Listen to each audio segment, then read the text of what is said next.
shaken yet standing firm. This is Radio Cayman in the Cayman Islands.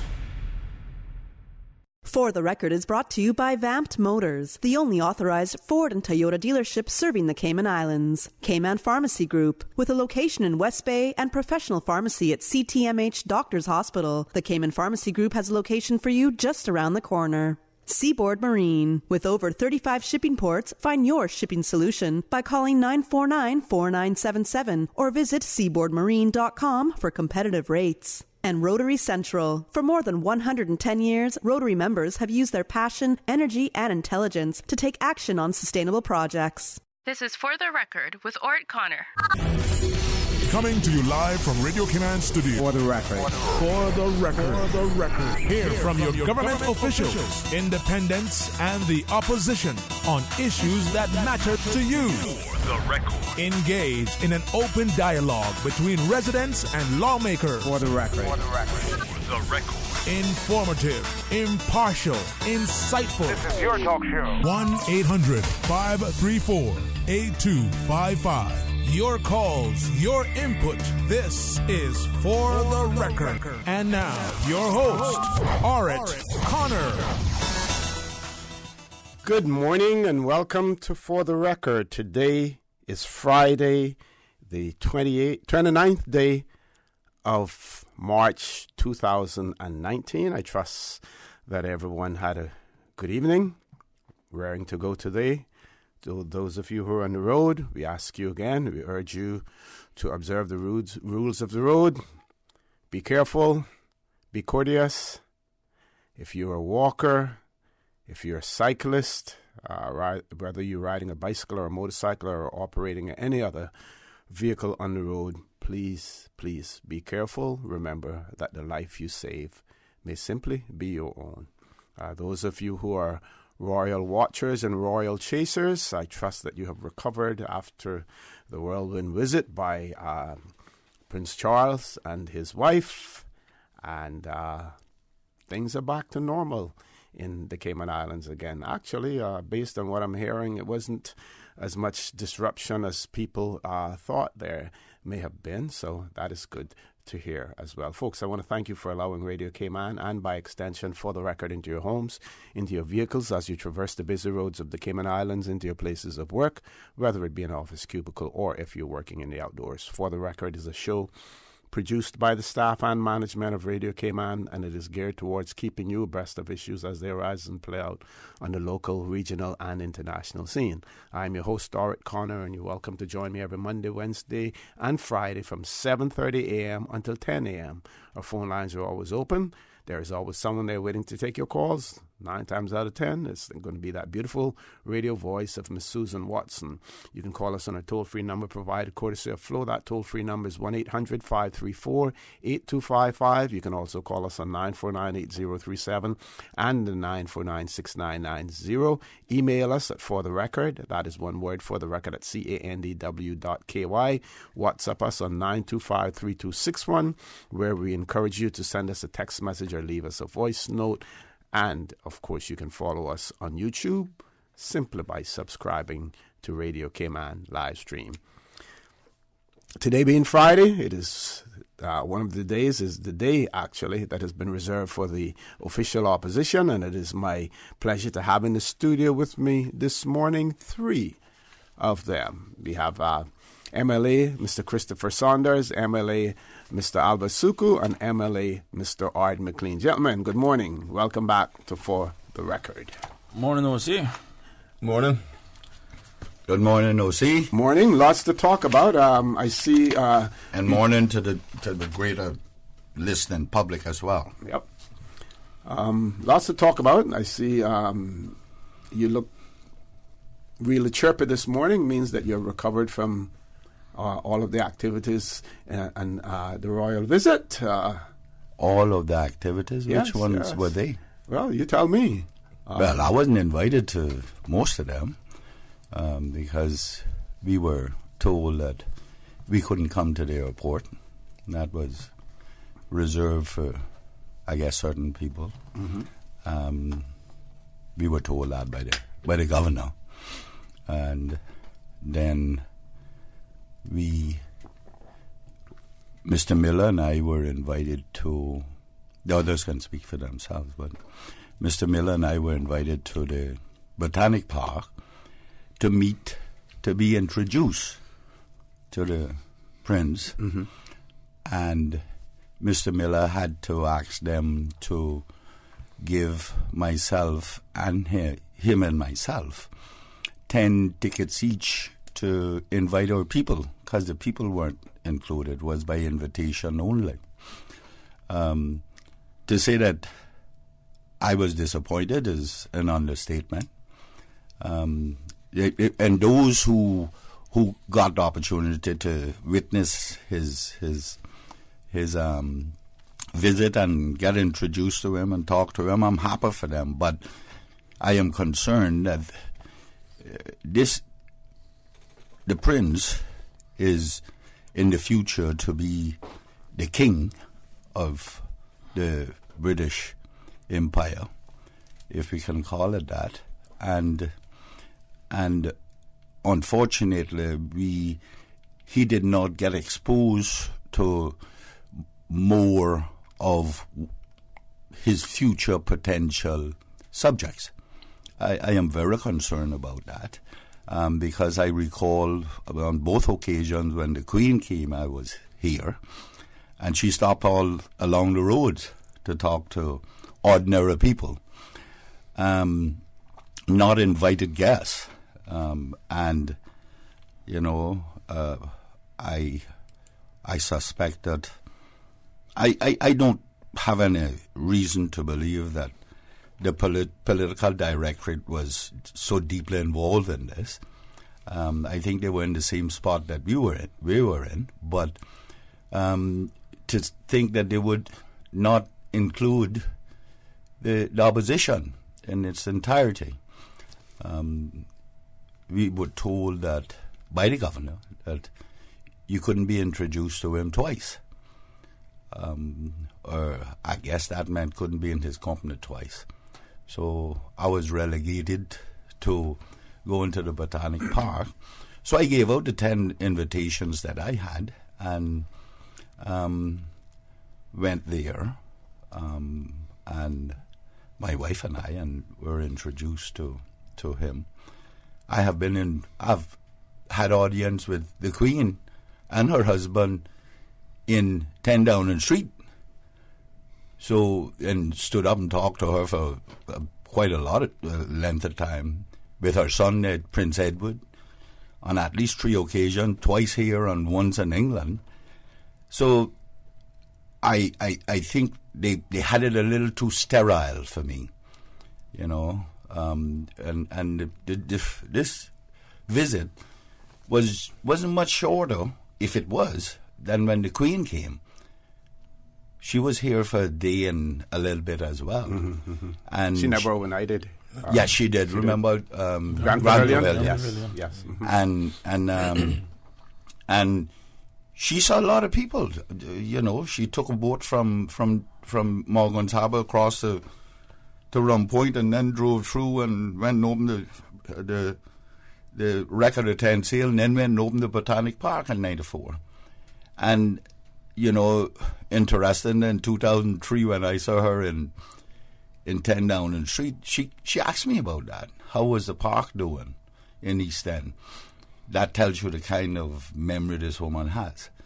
But, you know, I'm glad that he came, and after 4 to 6 years.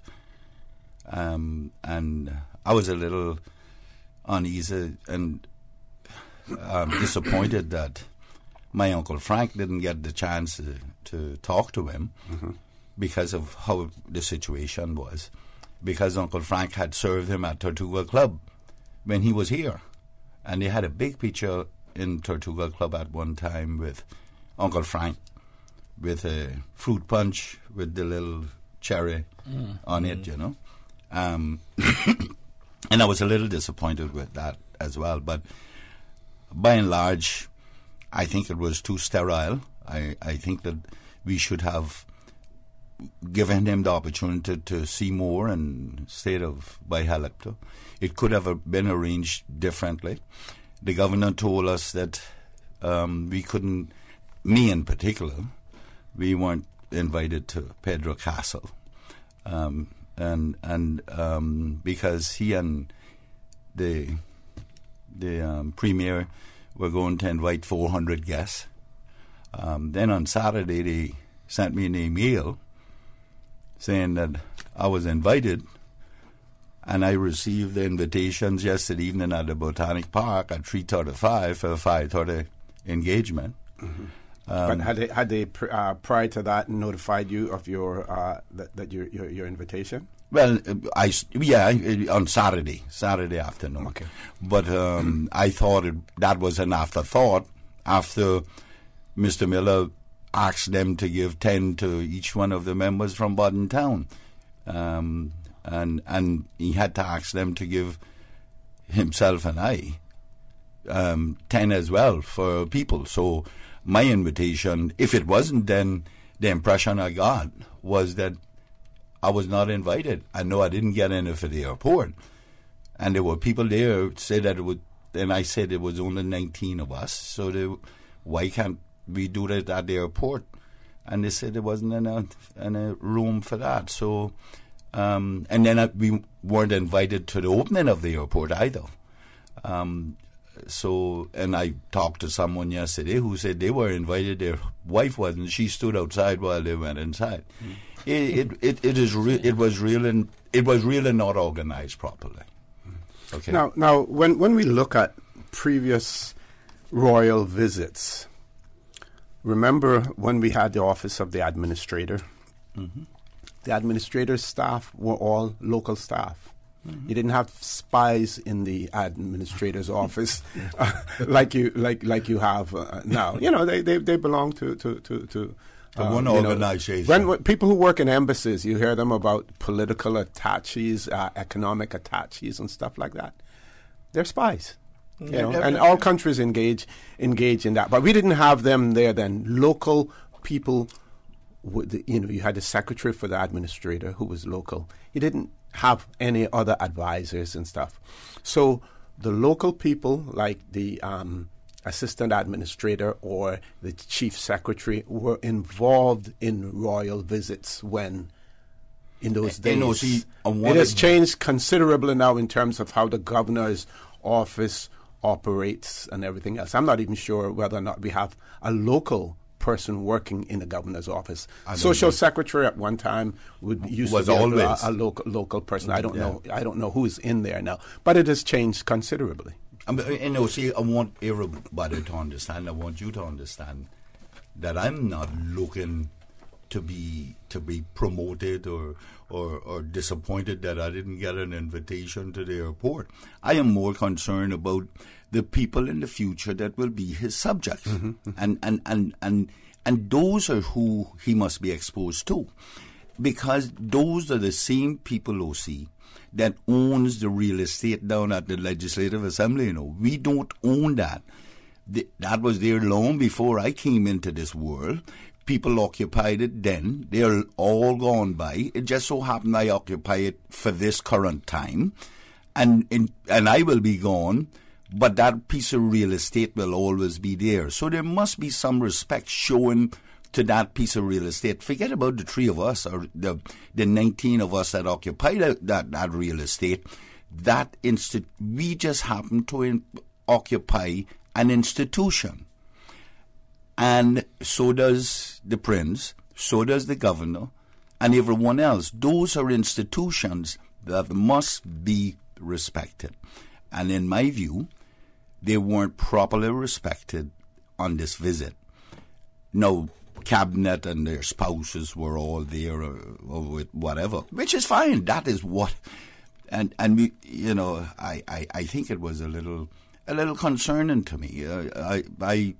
I wanted him exposed more to the ordinary people on the street, go through the districts. And I reminded the governor that when the Queen came on both occasions, this country was painted red, white, and blue. We bought more bunting and flags than anyone else in the world, I believe, at that time. Oh, well, I can't say that, but certainly There weren't many people in this country that did not have a flag in their hand. When she came on both occasions, it was only 10, 11 years in between the visits.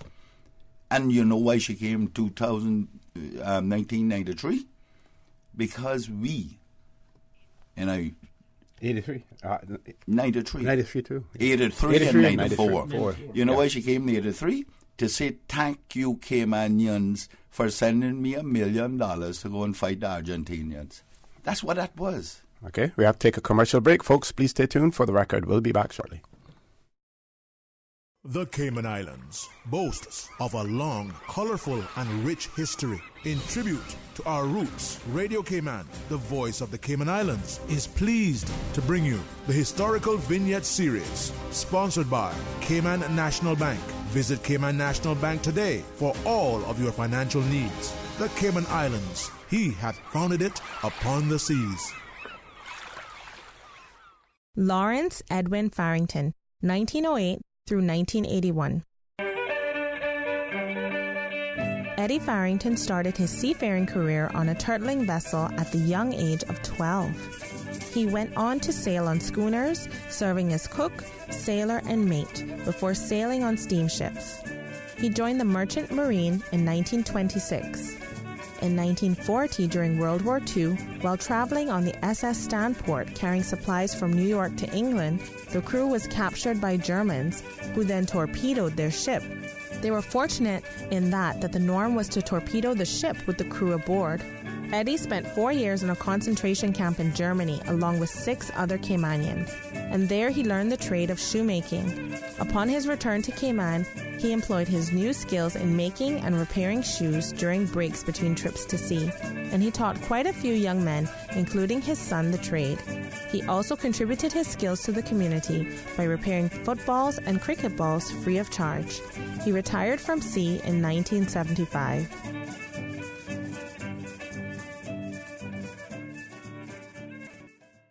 Radio Cayman's Historical Facts Vignettes are proudly brought to you by Cayman National, with branches on all 3 Cayman Islands. Visit Cayman National Bank today for all of your financial needs.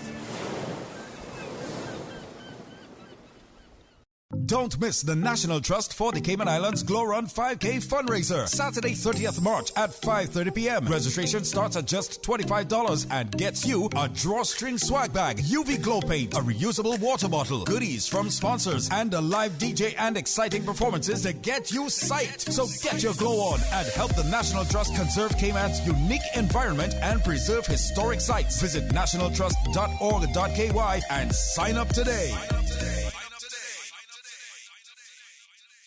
At Seaboard Marine, customers often ask us questions about their shipments. Hi, I'm thinking of buying a car from the States. Which port do you ship out of? Hi, we ship out of Miami, Houston, and Brooklyn. Just let us know your port of choice and we can provide you with a quotation and answer any questions you may have on insuring and protecting your vehicle during its journey. Shipping shore to shore, Seaboard. It is amazing to see my daughter grow up and make a difference in the world, but it is also completely terrifying to worry about her when she goes out with her friends. It is my job as a father to make sure she makes smart decisions and is safe as a young woman. So, when my daughter needs quality care, I take her to CTMH Doctors Hospital Pharmacy. CTMH Doctors Hospital Pharmacy understands the importance of the careful decisions you make every day for your family. Our staff work towards healthcare excellence and providing the most current and up-to-date training with pharmaceutical care, so you can feel confident in knowing that your family is safe with the right medication. At CTMH Doctors Hospital Pharmacy, we take care of your health. Since 1993, Rotary Central has worked diligently each year to provide quality bus shelters to our community. A traveling convenience to our school children, the elderly, young people going to work, guest workers, and visitors using the public bus. We, Rotary Central, help you, our advertisers, make it happen. Your marketing dollar travels a far way. Positioning your message, your product, your services, your presence in over 83 bus shelters. Every dollar you spend, every advert you place helps to build another bus shelter, providing modest comfort for Cayman travelers. Reserve space now on the only billboard medium in the Cayman Islands. Email rotaryshelters@gmail.com. rotaryshelters@gmail.com. The Bus Shelters, a partner in community convenience. Another inspiration program by Rotary Central. It's March Madness on all SUVs at Vamp Motors, with SUVs starting as low as $20,500 and savings up to $6,000. Find the SUV that fits your budget and island living style.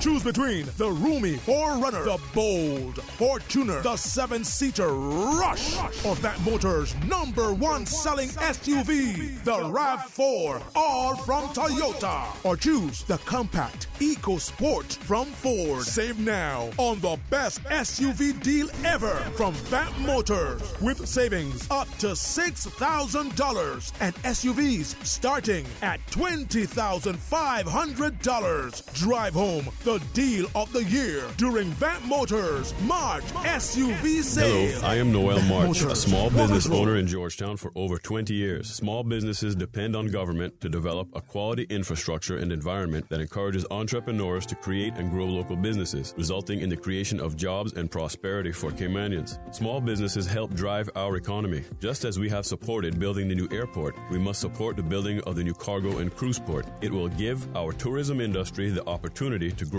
and Caymanian entrepreneurs the chance to shine. Support the port. Support our tourism. System 1 loaded. 1-800-534-8255. What is on your mind when it comes to the government, independence, and the opposition? Issues that matter to you. 1-800-534-8255. Waiting to hear from you. For the Record. This is For the Record with Orrett Connor. Good morning and welcome back to For the Record. In the studio with me this morning, MLAs Mr. Arden Mclean, Mr. Alva Suckoo, and Mr. Christopher Saunders. We have one caller. Let's go to the phone lines. Caller, good morning. Welcome to For the Record. Good morning, OC. Good morning, my good friend Arden. Good morning. Good morning. And Mr. Suckoo. Good morning. Good morning. I was on this morning. But I must say, Arden, am I hearing right? All that stuff you just said, am I hearing right? That you weren't invited? That this thing was so, oh my gosh. That's so you remember now, one thing I have always been with my people is truthful. You bet. That's one thing I know about you. But you know what? That was so wrong, and that shouldn't be allowed to happen again. Mm-hmm. And I don't know how come this new governor got so much say, but I just want to say it. You all have a good day, and that's all I got to say about that. Thank you. Thank you very much, caller. I think to ensure that the listening and viewing audience don't misinterpret what you said, I think you should again repeat what your invitation was for when you received it, when you knew that you were invited. Well, the invitation, after meeting with the governor sent me an email, a letter attached, inviting me to, my wife and I, to be introduced to the prince at the Botanic Park. And it had to be presented at the gate, or I would not have access in there. I did not receive any invitation for the airport because the governor said you don't introduce the prince twice. Neither did I. To add to that, no, after we met with the governor, then I received an email invitation to the airport. But prior to that, I hadn't received one either. Okay. And then I didn't receive an invitation to the opening part of it either. And the one for Pedro St. James, I received an email on Saturday evening from Celebrate Cayman. And then on yesterday evening at the function, when the function was being completed up there at Botanic Park, is when I received 2 hard copy invitations for the Pedro St. James. But I'd already decided that because it appeared like I was an afterthought, the email on Saturday, that I was not going to attend because the governor had said to us that, one, he and the premier were going to do the list of invited guests at Pedro Castle, which is fine, and that Mr. Miller had communicated to us in writing that he had asked them to give each one of my colleagues in Baden Town 10 so they could give out to their constituencies. So it was an afterthought, in my view, for me to be invited on Saturday. And by that time it was too late, because I was already of the frame of mind that I was not going to that, because it was by invitation only. Okay. Any of you gentlemen have anything to add to it? Your experience, Chris? What was your experience? No, my experience is this. Going through the motions, we have a traffic problem in this country. You look in the eastern districts between 2010 and 2017, the people population has increased by 17%. The number of houses have increased by 18%. And even looking at some government stats, even the motor second-hand vehicles that we have imported went from 720, I think, in 2010 to 2,790 in 2017. I mean, we got a serious traffic problem in this country. You got a lot of people wasting a lot of productive time, sitting in traffic, going through that commute both morning and evening. And these are the kind of things that I think we need to be focusing on. You know, when people sit in their cars right now, stuck in traffic, you know what I mean? And I think what we need to do now, and this is one of the debates we have coming up in early this session. Mr. Mclean is bringing that bill, motion, and I'm actually seconding it, where at least we'll open the discussion to see what we can find as a possible solution in the interim. I think those are the kind of things that we need to be focusing on. From the last sitting, I'd filed a motion for bringing back the free basic health care for children. I think that is important. I think that's one of the things that we as a community and a society need to also focus on. And even in this year, for our 60th anniversary, for both the Coat of Arms and the Constitution, as we start looking at more Cayman pride, one of the things I was a little bit surprised about is I kind of not having a national pledge. And one of the motions that we have is for the government to launch a competition, you know, get young people, get everybody, the community involved to see if we can develop our own national pledge. I think it'd be something good for kids to recite in the morning at school, at public events, and even people who are becoming Caymanians. I mean, taking some kind of pledge. Because what we need to build is a more integrated society. One thing I've always said to people is that, you know, as much as people may speak about immigration being part of Cayman's success, our real success came from integration. A lot of people come in from different places and integrate in our society, being woven into the Caymanian fabric. And I think that is one of the things that we have lost, but we also need to recognize that these are the things that come naturally to some people, and we have to do what it is that we can do to basically push them through. I know a colleague here, Mr. Suckoo, the bullying, and I'll leave him to more speak to it, but again, that is also something that needs to be dealt with. We still have about a minute before we go to our 8 o'clock news. So, well, I can quickly touch on that also. Yes, I'm bringing a motion asking government to implement anti-bullying legislation. And I know that this has been reported to have been in the works for quite some time, but I think it's taken too long to get to the legislature. The Law Reform Commission paper on this has been out from 2016. Since then, we have had some feedback and so on, but what disappointed me the most was when surveys and questionnaires were sent out to the schools, not one school responded.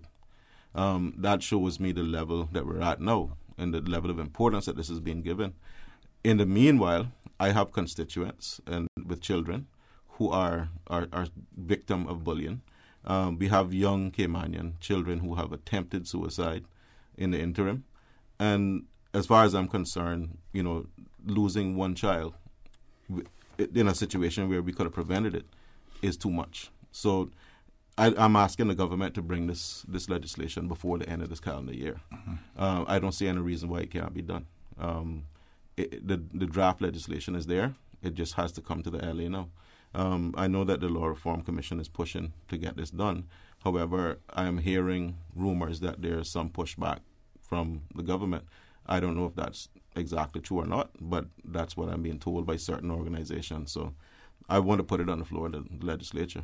Excellent. And see what the response is. Okay, when we return from the news, we will talk more about the legislative agenda and the private members' motions and the other bills that are scheduled to go to the Legislative Assembly as well. Folks, please stay tuned. For the record, we'll be back immediately after the 8 o'clock news. Thank you, Mr. Connor. And studio time now by Price Right is 7:59.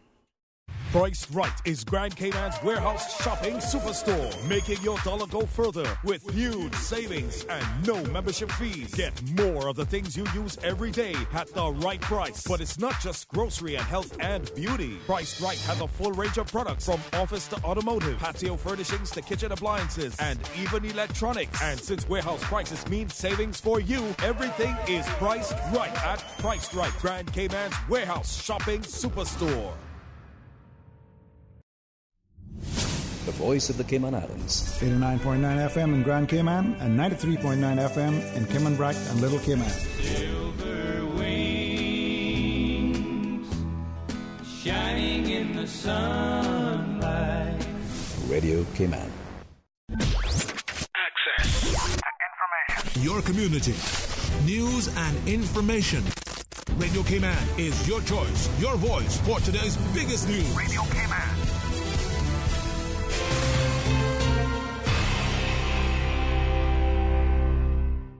With your latest news, I'm Karsley Fuller. It was a whirlwind trip, but it's all over now. Her Royal Highnesses, the Prince of Wales and the Duchess of Cornwall wrapped up their 2-day tour of the Cayman Islands at a special event at Pedro St. James Thursday night. If I may say so, it really is a great joy for my wife and I to join all of you this evening in this rather beautiful setting and to be here in the Cayman Islands. I can only say how greatly touched we have both been by the welcome we have received over these past 2 days, and how much we have enjoyed meeting so many people here, as well as on Cayman Brac and Little Cayman.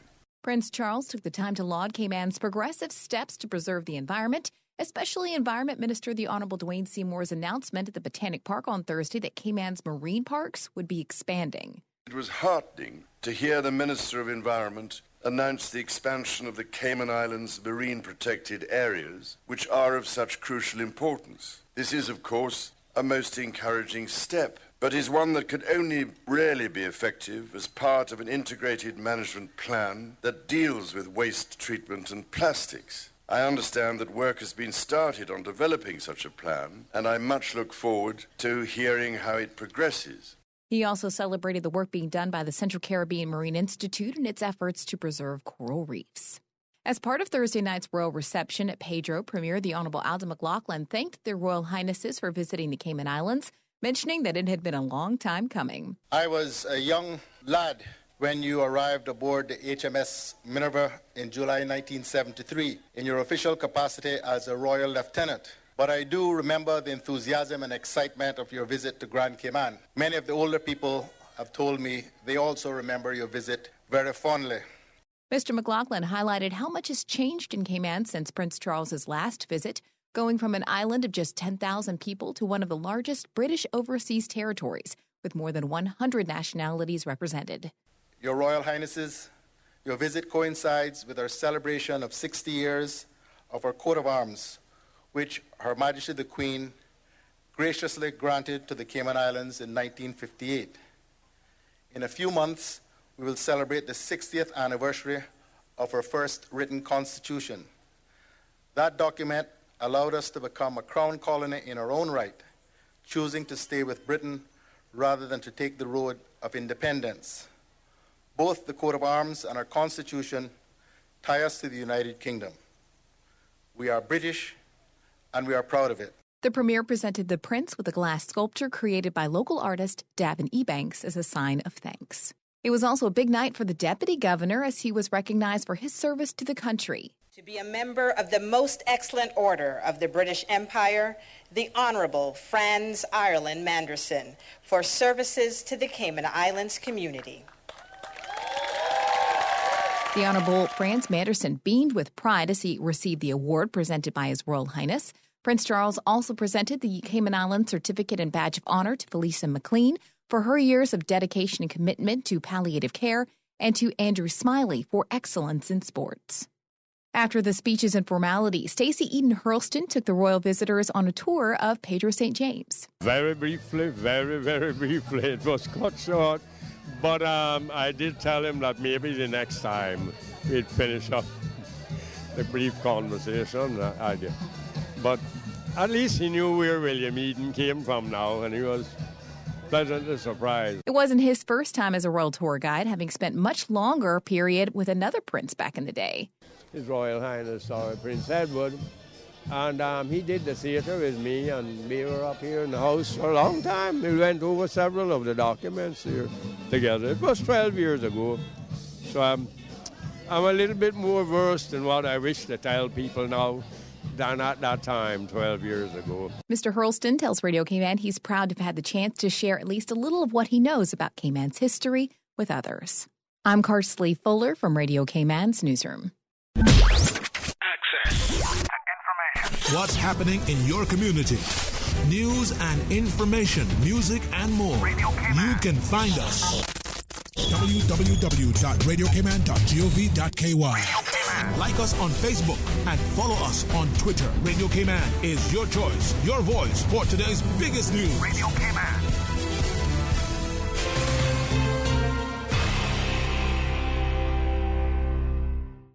I grew up with diabetes. The easy part is controlling it with insulin. The hard part is living with diabetes. But there's hope. Sol Cayman and Asso Station dealers are teaming up with the Cayman Islands Diabetes Association in their goal to create awareness and provide education to their community. Until April 12th, 5 cents from every gallon of fuel sold will be donated to the Cayman Islands Diabetes Association on your behalf. Fill up at any Asso station today and fight diabetes together. The Esso brand is a trademark of ExxonMobil Corporation and is used under license. Hi, I'm Dawn McLean Brady, President of the Cayman Islands Small Business Association, better known as CISPA. Small businesses drive Cayman's economy. As small business owners, we depend on government to create an environment where we, as entrepreneurs, can do what we do best, and that's to provide products and services that are valuable to our customers and, in turn, employ others. The cruise piers and cargo ports provide these opportunities. Encourage our government to build a port and let the Caymanian entrepreneurial spirit shine. Support the port, support our tourism. From happy beginnings to happy ever after. BritK protects your lifestyle with the best insurance cover at the best possible price. Health insurance with far-reaching benefits. 95% of claims settled in 5 days. Low-cost life insurance. And investments. Security in retirement. With a custodian pension plan. For happy beginnings and a happy ever after. Visit BritK.ky or call 949-8699. BritK, where people come first. Excuse me, I noticed you from afar. Really? Me? Well, not you. The KFC sandwich you're eating? Oh, Zinger. Sorry, I'm not trying to be funny. No, it's called the Zinger Sandwich. Crunchy, juicy, 100% chicken breast, crisp lettuce, sweet mayo on a seeded bun with a little zing. KFC's chicken is not factory breaded, frozen and refried like the Burger Boys. Customize your KFC Zinger and dip it in barbecue sauce. Wow, now I'm starting to notice you too. KFC, it's finger licking good.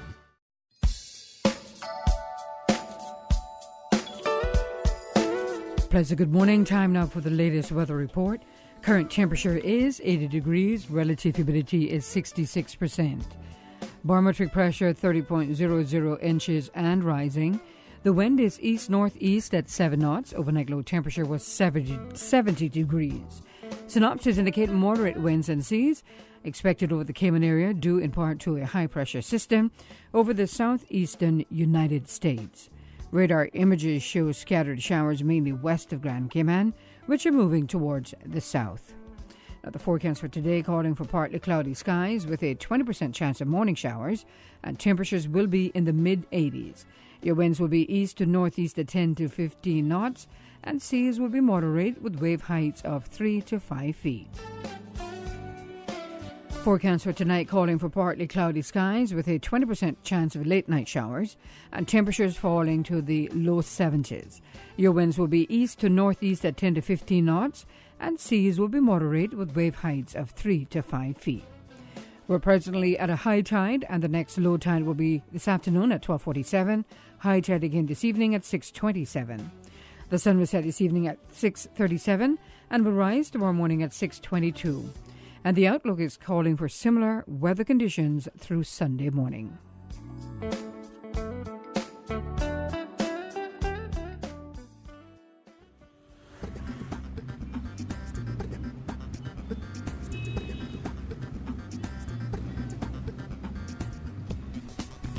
Good morning once again. Let's take a look what's happening traffic-wise. Steady traffic on North Sound Road. Also, traffic is very busy. Heavy traffic coming from the east on Shamrock Road and also on the Linford Pearson Highway. Delays expected and extra patience needed this morning as you head on down to Georgetown. Steady but flowing traffic coming off of Bobby Thompson Way.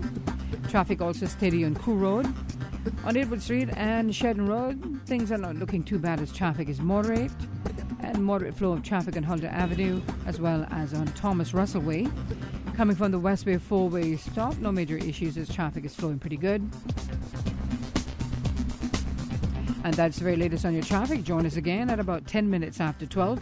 We'll update you traffic-wise. Have a good morning and 10-2 on the steering wheel.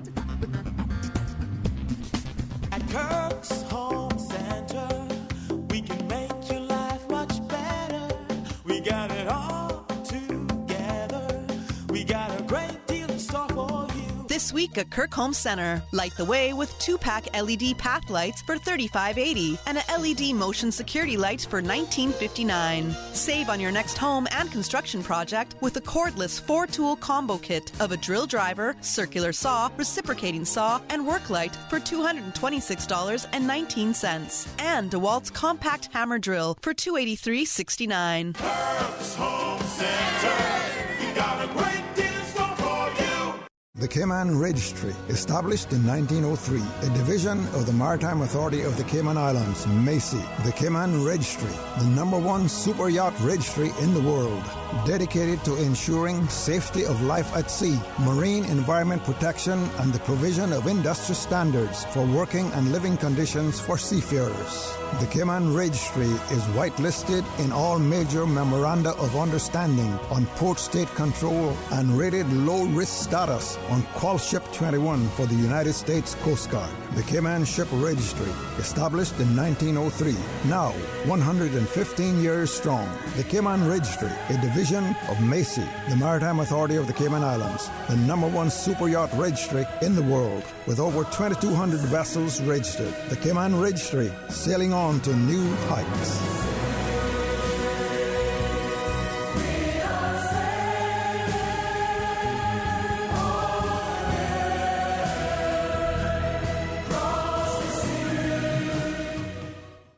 For the record, with Orrett Connor. Initiating system. For information that matter. For the record, with Orrett Connor. Continues right now on Radio Cayman. Good morning and welcome back to For the Record. I want to remind our listening and viewing audience, our phone lines will be open during the course of the show as well. 1-800-534-8255. That's our toll-free number. 949-8037, 949-6990. Email For the Record at candw.ky. WhatsApp us on 925-3261. Before I go back to my guests, I just want to wish a happy belated birthday to Captain Peter Schmidt. He's I wouldn't say a frequent caller, but he does call the show whenever he has something to that he wants to express, and he's pretty good at expressing himself as well, and has some really clear and valid arguments also. So his birthday was on Wednesday, but unfortunately I was unable. I didn't see the message until after the show, and I want to extend a belated happy birthday to Mr. Peter Schmidt. We're going to talk more about the legislative agenda. I think the LA resumes on the 3rd of Wednesday. Sorry, I just want to state something. Going back to Captain Schmidt. Yes. When I spoke earlier about people coming here and integrating the society, those are the kind of people talking about, that they come here, and whenever I've spoken to him, it has always been a positive contribution. And what we need to also recognize is when you have people coming from so many different countries around the world, they're also coming with experience of things that they tried in their country that didn't work or may have worked, for stuff to us to consider. Because we're still a young country coming up. And I mean, some of those countries, people talk like Switzerland. I mean, they have a system that's 1,000 years old. You look at every country in Europe, they're more than 1,000 years old. And so we're still at an infancy level in terms of, practicing democracy and everything else. So it's good when we can draw from the experiences of so many different nationalities that come here. It makes us used to say that we have over 100 nationalities, but we stay myopic in the way we think and the way we look at things, as opposed to drawing on those experiences.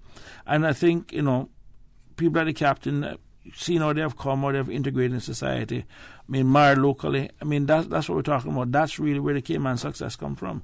Whereas now you have some people who come inside, they live in the gated communities, don't want anything to do with Caymanians, and literally just sit down here and trying to change our way of life, bit by bit by bit, and not recognizing that the little quirks that may be a quirk to you are the things that make Cayman unique, are the things that is all part of the old Cayman miracle. And you can't be changing this, and this, and thinking everything will remain the same.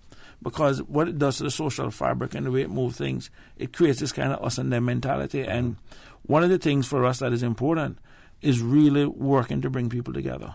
That is ultimately what it is that we need. But Chris, you're so right. But what you missed was, what do you think attracted them? What was the attraction? It was who we were. Yeah. And like I've always said, Chris, listen, I'm not responsible for Rosie having been born into this country. I couldn't stop that. We also then went on and made laws to say that there are other ways of becoming Caymanians. We could have stopped that at the time. That one could have been stopped in the 70s when we went in that direction with the Caymanian Protection Law. It wasn't. So I must now go and reverse that. I can't reverse OC having been born here, or either one of you haven't been born here, nor myself. Therefore, I can't reverse that either. We just need to integrate. That's all. Yeah, we need to work together and build it. I told somebody the other day that there are certain things that are necessary evils. You need to ensure that, we work with what we have and build on it and incorporate everybody in this country. But it must be done in such a manner that nobody is marginalized. Everybody is entitled to found a family, that's your right, and to survive in their country.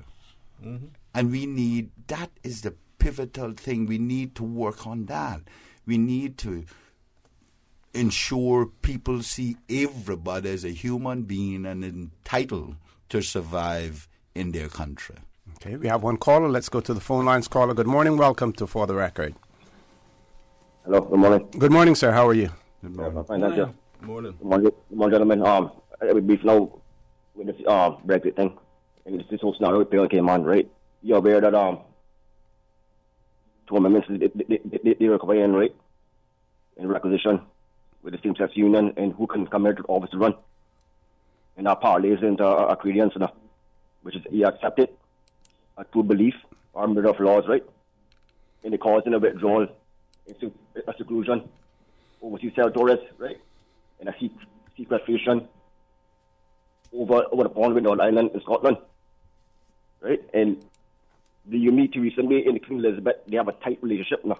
They're composite now, mutual now, right? And if I recall now, after Hurricane Ivan, when they came here, all they sent the chlorine in tarpaulin, right? And they get blasted in 2017 hurricane season with Maria and Irma. In the EU, they sing the EU now. You see where I come from? Right? So, all they saying now, they owe 9 billion to the EU, the alimony, that was right to reimburse. In 7 years, right, after the political declaration, it could be rocky. Right? And I heard the Prince say yesterday that we were about to become islands, right? And we can sustain ourselves, right? You recall the participants, right? So the Panama Papers, participants. Yes, right? yes. So you look at that now.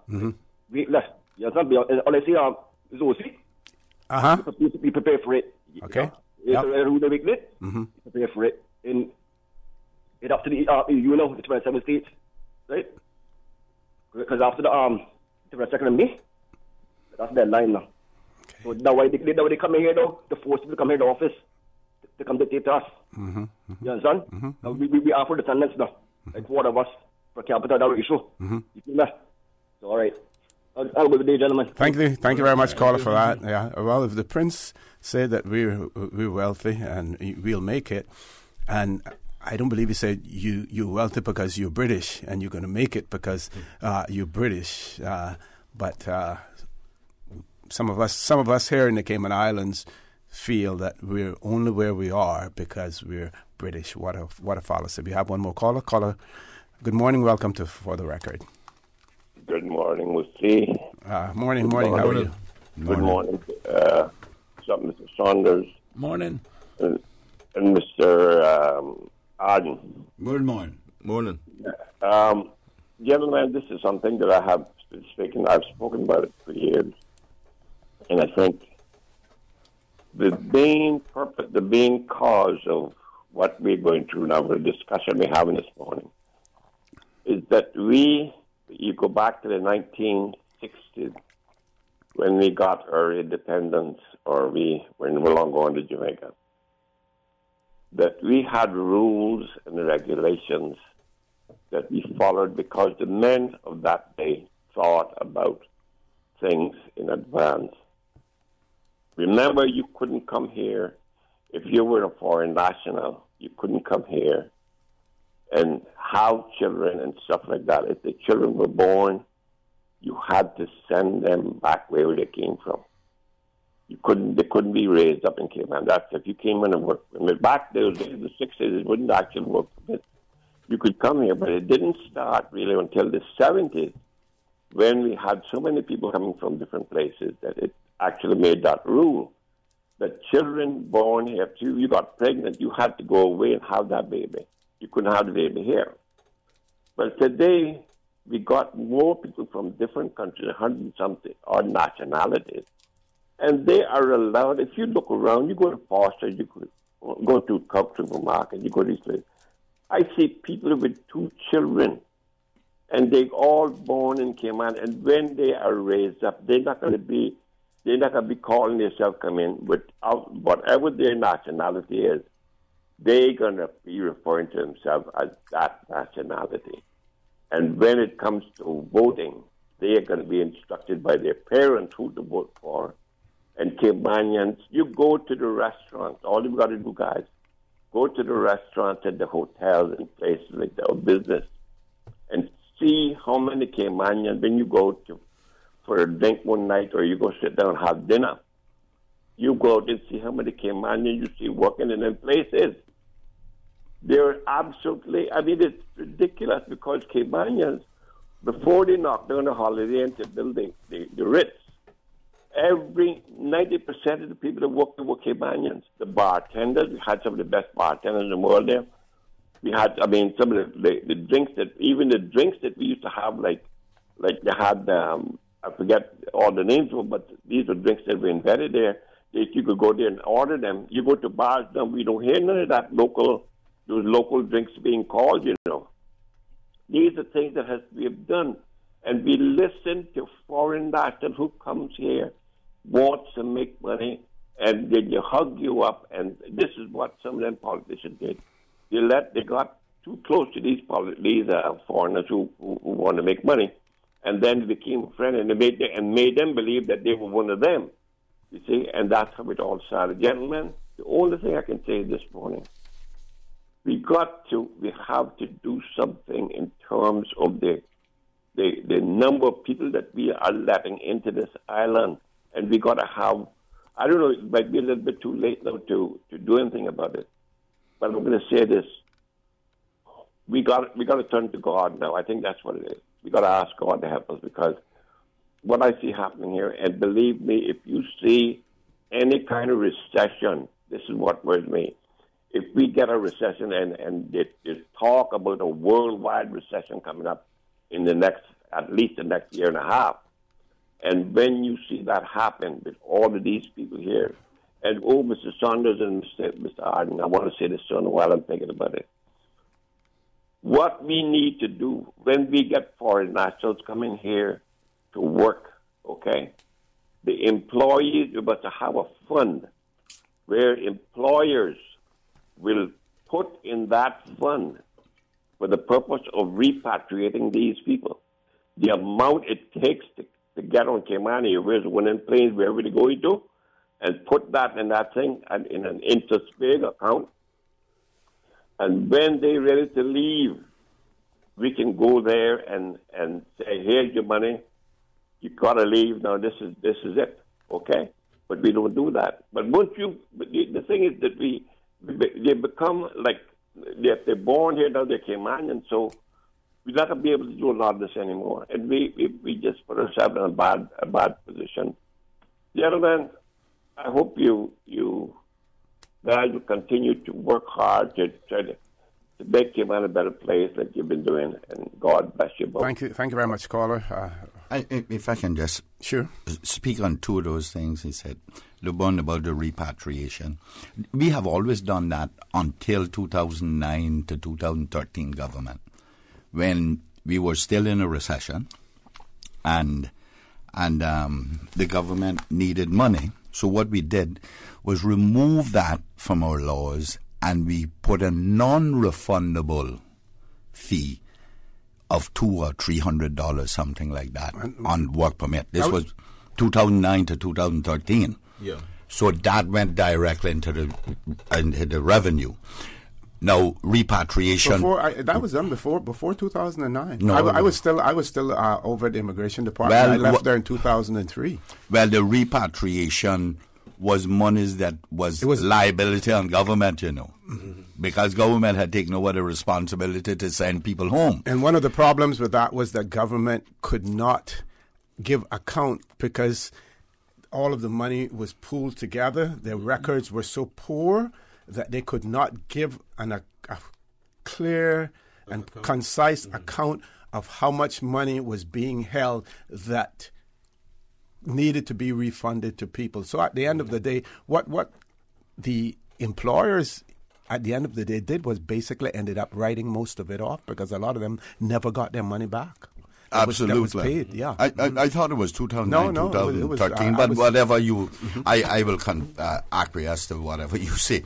And the other thing about people in bars and stuff like that, that shows our success, and I'm not making any excuses, OC, but I have traveled as much or more than many Caymanians.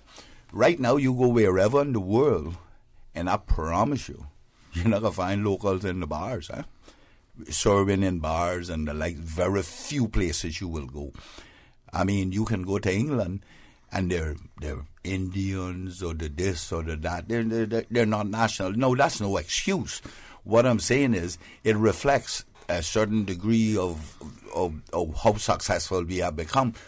The necessity to have other people in. My concern is those who want to do it as Caymanians are not being given the opportunity to do it.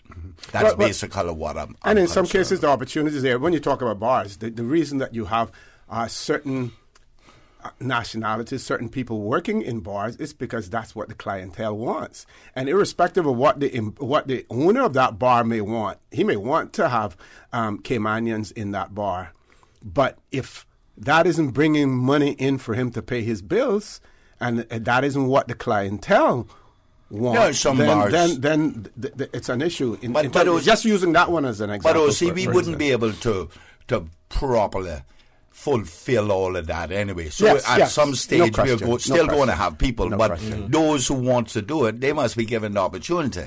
Now, if that's where the line gets a little thin, but how are we going to stop businesses from operating? Yeah. Now, in terms of the person's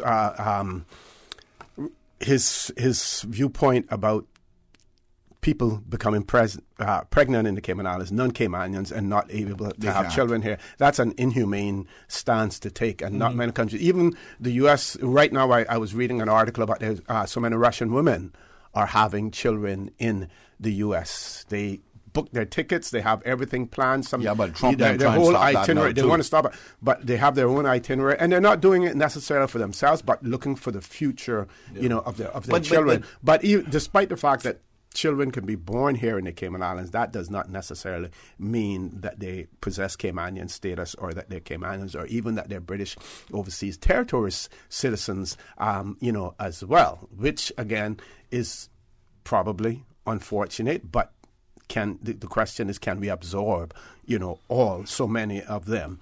But as it stands right now, if a child, there's nothing stopping children from being born in this country. No, absolutely nothing, because what makes them Caymanian is if their parents go on to become Caymanian and then the child claims it. Yes, so exactly. There's nothing wrong with a child being born here. Because when you As call a matter for of the fact, passport, it is more an inconvenience than anything else with children being born here. If they're parents of other nationalities, in terms of them getting travel documents, if they want to travel and stuff like that, because a lot of no embassies are located here. So in many instances, more of an inconvenience than a convenience for those who would not acquire Cayman. Because when you look at the birth certificate, it says the child was born at Georgetown Hospital, but neither of the parents are Caymanian. So then we go to our immigration law. So going to a commercial break, and we have one caller. Folks, please stay tuned for the record. We'll be back shortly. It's March Madness on all SUVs at BAM Motors, with SUVs starting as low as $20,500 and savings up to $6,000. Find the SUV that fits your budget and island living style. Choose between the roomy 4Runner, the bold Fortuner, the 7-seater Rush, or that Motors' #1 selling SUV, the RAV4, all from Toyota. Or choose the compact EcoSport from Ford. Save now on the best SUV deal ever from Vamp Motors, with savings up to $6,000 and SUVs starting at $20,500. Drive home the deal of the year during Vamp Motors March SUV sale. Vamp Motors, Walkers Road. My dad is the best. He was always there to protect me and guide me to be a better person. He helped shape me into the woman that I am today. But I was never prepared for the day that I had to protect and take care of him. It was terrifying and a total role reversal. But I will always be there for him like he was for me. When it comes to his medical care, I go where he always did, West Bay Pharmacy. We know the difficulty of caring for elder family members. At West Bay Pharmacy, we can help assist you with caring for your loved ones by providing quality medicine and some of the most efficient home healthcare items possible. We provide precise calculations with your prescriptions to ensure your medical safety. West Bay Pharmacy, taking care of your health. Hello, I'm Joseph Woods, the Acting Port Director. Our port facility is the hub of the Cayman Islands commerce and economic activity, handling $658 million in imported goods annually. From groceries to construction materials, all sectors of our economy depend on the port. But it is now 40 years old. Its infrastructure is degrading, and we feel the strain from insufficient space for both cargo and cruise operations. The time is now. A new expanded port facility is needed to allow both cargo and cruise to operate efficiently and to support our island's continued growth and development. Support the port, support our tourism, support Cayman's continued growth and development. System 1 loaded. 1-800-534-8255. What is on your mind when it comes to the government, independence, and the opposition? Issues that matter to you. 1-800-534-8255. Waiting to hear from you. For the Record. This is For the Record with Orrett Connor. Good morning and welcome back to For the Record. In the studio with me, MLAs Mr. Arden Mclean, Mr. Alva Suckoo, and Mr. Christopher Saunders. We have two callers. We're going to the phone lines. Caller, good morning. Welcome to For the Record. Good morning, gentlemen. Good morning, ma'am. Morning. Morning. And thank the MLAs for keeping us up to date of what's going on.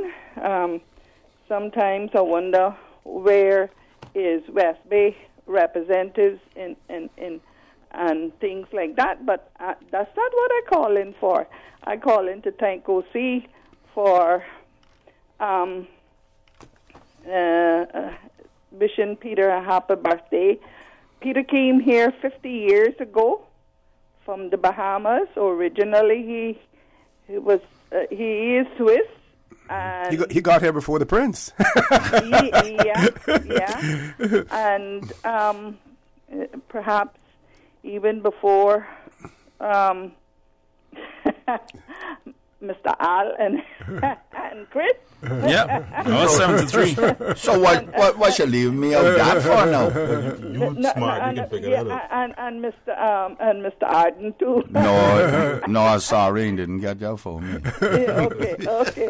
All right. But he served in the Swiss military, and then he's a professional chef. He came here as a professional chef, and at that time, Cayman only had a few Europeans, very, very few Europeans, and all of them were chefs, pastry chefs and whatnot. And then, but his love was flying, and on and on and on. We didn't always live here. I worked in a tourism business, and that's where I met him.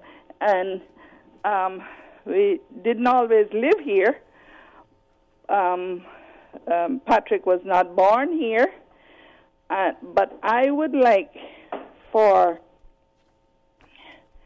OC one day, I'm asking Dwayne as well, to have a show about the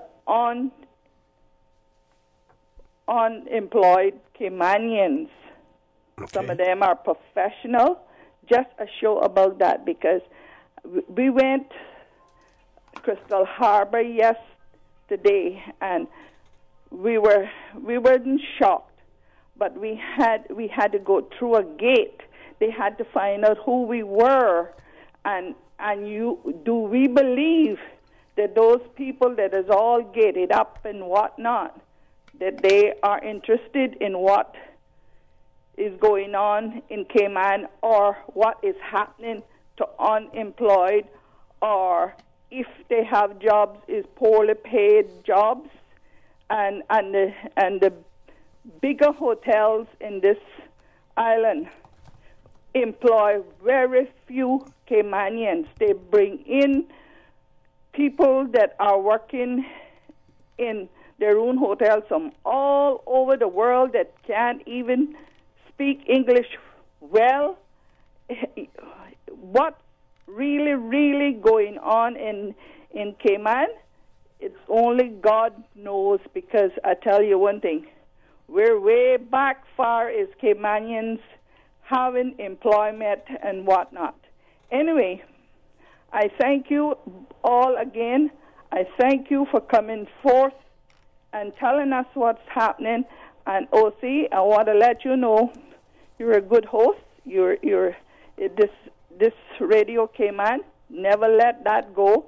We got to keep that going, so we out here can express our feelings and express what we have on our mind, instead of having strokes and heart attacks and letting it kill us. Thank you very much, and all of you have a very good day, and a very good day to my friend Susan. Thank you very much. As well. One of our listeners has written in, and I'm going to read just simply because it's something that we're going to get to anyway. And I did say right back to the caller, the writer, and say it would be discussed. It says, "Morning, OC. Can you ask your guest these questions, please? For Mr. Suckoo, why did he resign as the deputy opposition leader? Is there a reason why you haven't spoken about it publicly? For all three guests, are you all going to join the alliance announced by Mr. Miller, and is he the leader of it?" I wrote back and said, thank you for your question. Mr. Suckoo will be addressing his resignation, because he did say that off air to me that he wanted to talk about that. And I said, I'll put, made a typo there, but I'll put your other questions to them as well, which is whether or not you all would be joining. So at some point in during the course of the show, I'd like you to take those questions on. Still talking about the legislative agenda, though. Are we? Just before you move on to that, sure. the last caller and the caller before actually made a very important point that, what we're getting into now is a situation where it's becoming very clear that we're not enforcing the laws. Mm-hmm. She talked about hotels. Mm-hmm. I've had in the past week representation made to me by a Caymanian who said to me that, I'm working in a hotel. I am ready to move up and take more responsibility.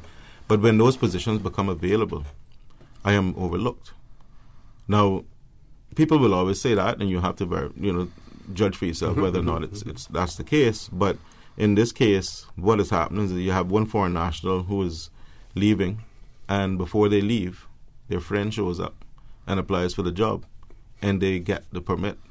What we need to start doing, OC, is paying more attention to these sorts of things, because there is that level of discrimination that continues. And the more and more that we grow and develop, the harder it's going to be to enforce. Mm-hmm. So we need to set the framework from now, the ground rules from now. But we seem to overlook that in the pursuit of growth and development and getting more people here and saying that, we're a success story. But the distribution of wealth in this country is a real concern. And she talked about the Caymanians who, even if they're employed, they're not able to make ends meet. And, people will say, well, that's just a fact of life now. Times are different. But you have to remember we're coming from the what I call the boom years when Cayman was exploding. Mm-hmm, mm-hmm. Everybody could find a job. Yes. Everybody could gain employment. One, we neglected. You quit a job today and you had one tomorrow. Yeah. We neglected to look at the fact that it wouldn't always be that way. So we didn't prepare our people. We have a lot of Caymanians out there who are capable, mm-hmm. but don't have the training and the skills to fit these roles. We also have this cheap labor market that's developed. So we have employers or business owners, entrepreneurs who want to make a bigger profit, and they will benefit from the cheap labor. And we have a work permit system that, and I always say this, it's been designed to supply labor. I don't think it's really been designed to put the restrictions on some of these things that we need to have. And what you have now with Caymanians who, month to month, they choose which bill they're not going to pay. We're looking at the foreclosure issue. We still don't have mortgage legislation. That is a growing concern. It still is always going to exist. We have people who have taken money from their pension, invested in property, bought a house or whatever. But what has happened is, after the recession, people's salaries downgraded severely. I think if you look at the distribution of income from a salary point of view, you can see it where we're getting into a situation of, the very upper echelons of society are making the money, and the middle class is disappearing, and those who are below the poverty line are increasing. Those people had mortgages that were calculated based on a much higher salary, some of them. What happened is, after the recession, they lost their jobs, they were made redundant, whatever happened, their income reduced, but their mortgage payment hasn't. So those people are the ones that are suffering. Mm-hmm. And while it may be a fact of life and economic circumstances, we can't overlook that. But on top of that, we have this underemployment issue. We have so many Caymanians who are capable and able to do higher paying jobs, but they're not getting opportunities. And, I'll continue to say it. While the Premier and the government says that things are great and people are finding jobs and unemployment is going down, the cheap labor market is driving people's incomes down. And that is causing a major problem in this country. And the uneven distribution of wealth in this country is going to continue until we end up with the haves and the have-nots, if we don't address that now. Exactly. So just want to expand on something that my colleague said. And when you look back at the work permit issue, one of the earlier callers had spoke about holidaying. Now, that's where my dad worked for a number of years. Mm-hmm. And I've always said, where else in the world can a bartender have 5 kids and all 5 of them college educated? So it says something about Cayman. Listening to Mr. Smith calling earlier, and he's speaking about her husband coming here as a chef. And look at what he has done for himself. Cayman is a land of opportunities. And over I've said, many times before, a lot of people came here, they sat back and they said, somewhere in their home country, if I could just get a job in the Cayman Islands, maybe my life would be better. Maybe my family life would be better. And this is what it is that has made Cayman unique. And, when I was listening to Alva a while ago, I remember an article in a magazine, I think it was the Atlantic Journal in the States, where it says 40% of Americans could not find $400 if they had an emergency. I mean, that's almost 130 million people we're talking about, that if they needed $400 to find in the richest country on this planet, they wouldn't have been able to find it. They also spoke about, I think, 25% of Americans, which is roughly 80 million, having no retirement savings. And one of the things that we have to recognize is this is part of the problem of globalization, in the sense that if you look at many of the companies right here now, they are foreign companies, and the same mindset that have created the problems in their own countries, where now you see more people speaking about income inequality and everything else, it has also manifested itself here. What we have in Cayman, and this is where we a little bit different, we have a population that can fit in half the stadium in the United States or elsewhere. So some of the problems that we have, we don't need to have. Now, you look at the work permit issue. If we apply the same market system, because what we have right now is runaway capitalism with none of the checks and balances. If we apply the market system, where Caymanian labor is readily available, those work permits can't be $300, $400, $500, $600. Those work permits have got to cost way more money. And where Caymanians' talent aren't available, those are the ones that should be charging less. So when you look at the jobs, I mean, now, as an employer standpoint, you can get a person inside the cheap labor. The permit costs you nothing. And for 2-3 years that person is here, you can hold over them, over their heads, the prospect of, I'm not going to renew your permit if XYZ conditions aren't met. You, in essence, have a disproportionate within the And on top of it, when you consider now that more than half, actually around 60% of the private sector is non-Caymanian employees, you now have a market system that is more driven by the employer as opposed to the employee. So the buying power or the that employees would have, they've lost. Granted that we have no unions here too, but when you use that word, it's a bad word. But those are the kind of issues. And even if you want to unionize now, no foreigner can't join a union, because sure as hell the permit will be cancelled. So now you have Caymanians as a minority within the private sector.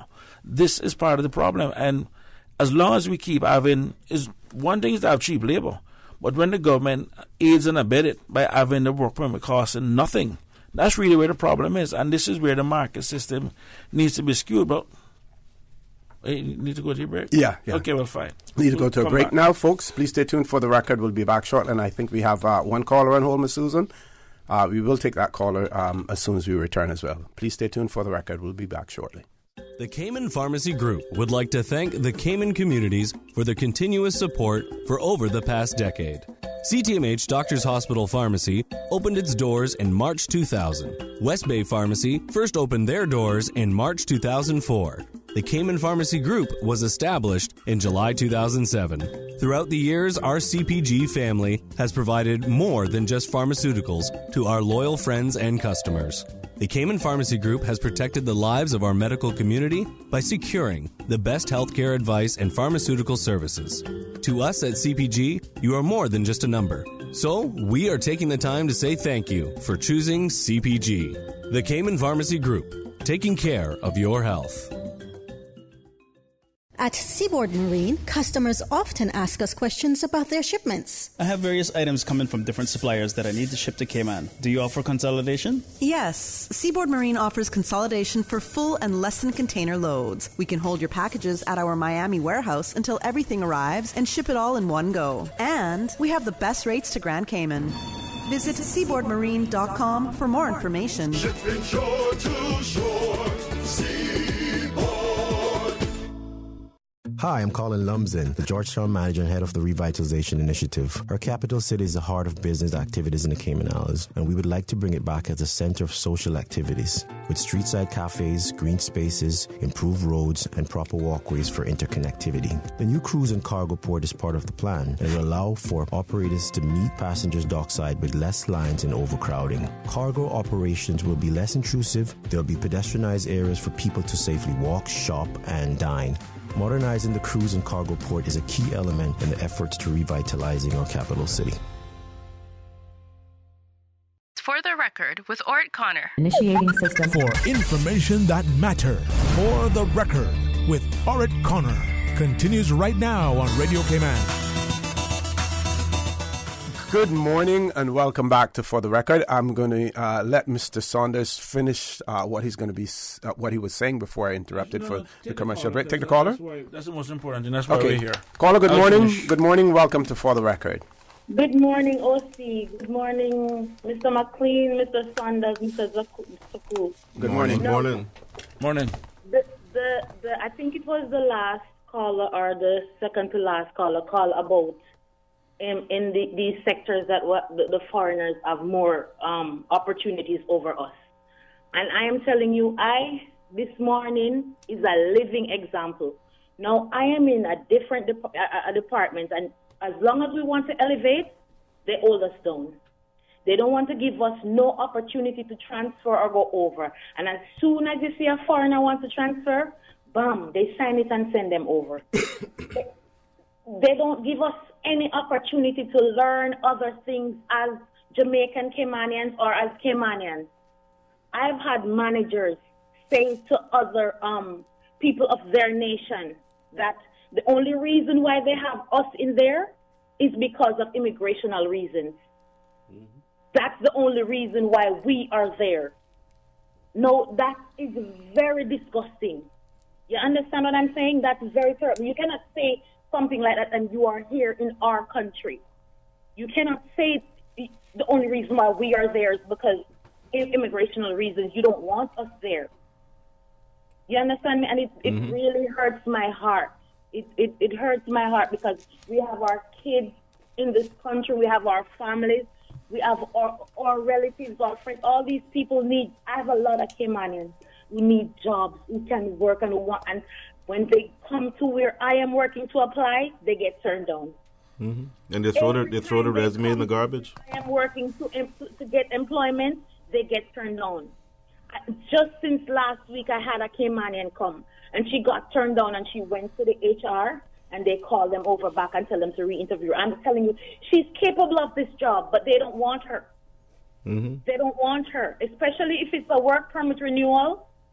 They don't want her. They will renew it for the person that's going to go back to Timbuktu. They don't want her. And that's not right. It's really not right. Mm-hmm. It's not right. Okay. Thank you very much, caller, for that. Any more calls, Ms. Susan? No callers? Mr. Saunders. Yep. Thank you, and I completely understand the frustration of that last caller. And this is why it's important for us to put the policies in place to ensure that our people get a piece of the pie. One of the things I wanted to touch on also is a number 1.86. And that, I think, is the last time I checked was Cayman's fertility rate. Now, just to put that in context for your listeners, when we say fertility rate, 2 is considered a natural fertility rate because it takes 2 people to make a person.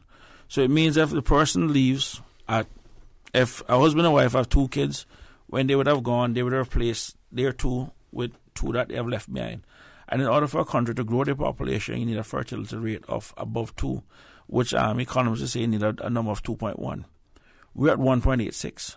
If you look at Japan, you look at Bermuda, those places, and if you look at even Cayman statistics right now, we're in a situation where we are not making enough babies to come along to actually replace the working age Caymanians that we have right now. If you look at the number of Caymanians, what we have in the labor force and what we have outside the labor force, you realize that number is actually skewed because we do have, that number includes, I believe, also non-Caymanians in it. And if we just look in pure Caymanian numbers, and you look at the amount of Caymanian families that are actually making more than 2 kids today, is actually quite limited.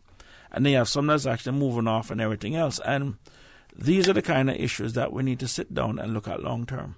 I mean, Japan now is going to a situation now where they're trying to flood their country in with different people for the simple fact that they have an aging population. People are living longer. And at the same time, they're not able to have younger people coming behind to take care of the retired people. Bermuda have the same thing. As a matter of fact, there's this report that Bermuda had commissioned years ago called the SAGE report. And I would tell anybody to go take a look at it because there's a lot of lessons in there to learn from for us in the Cayman Islands to learn from.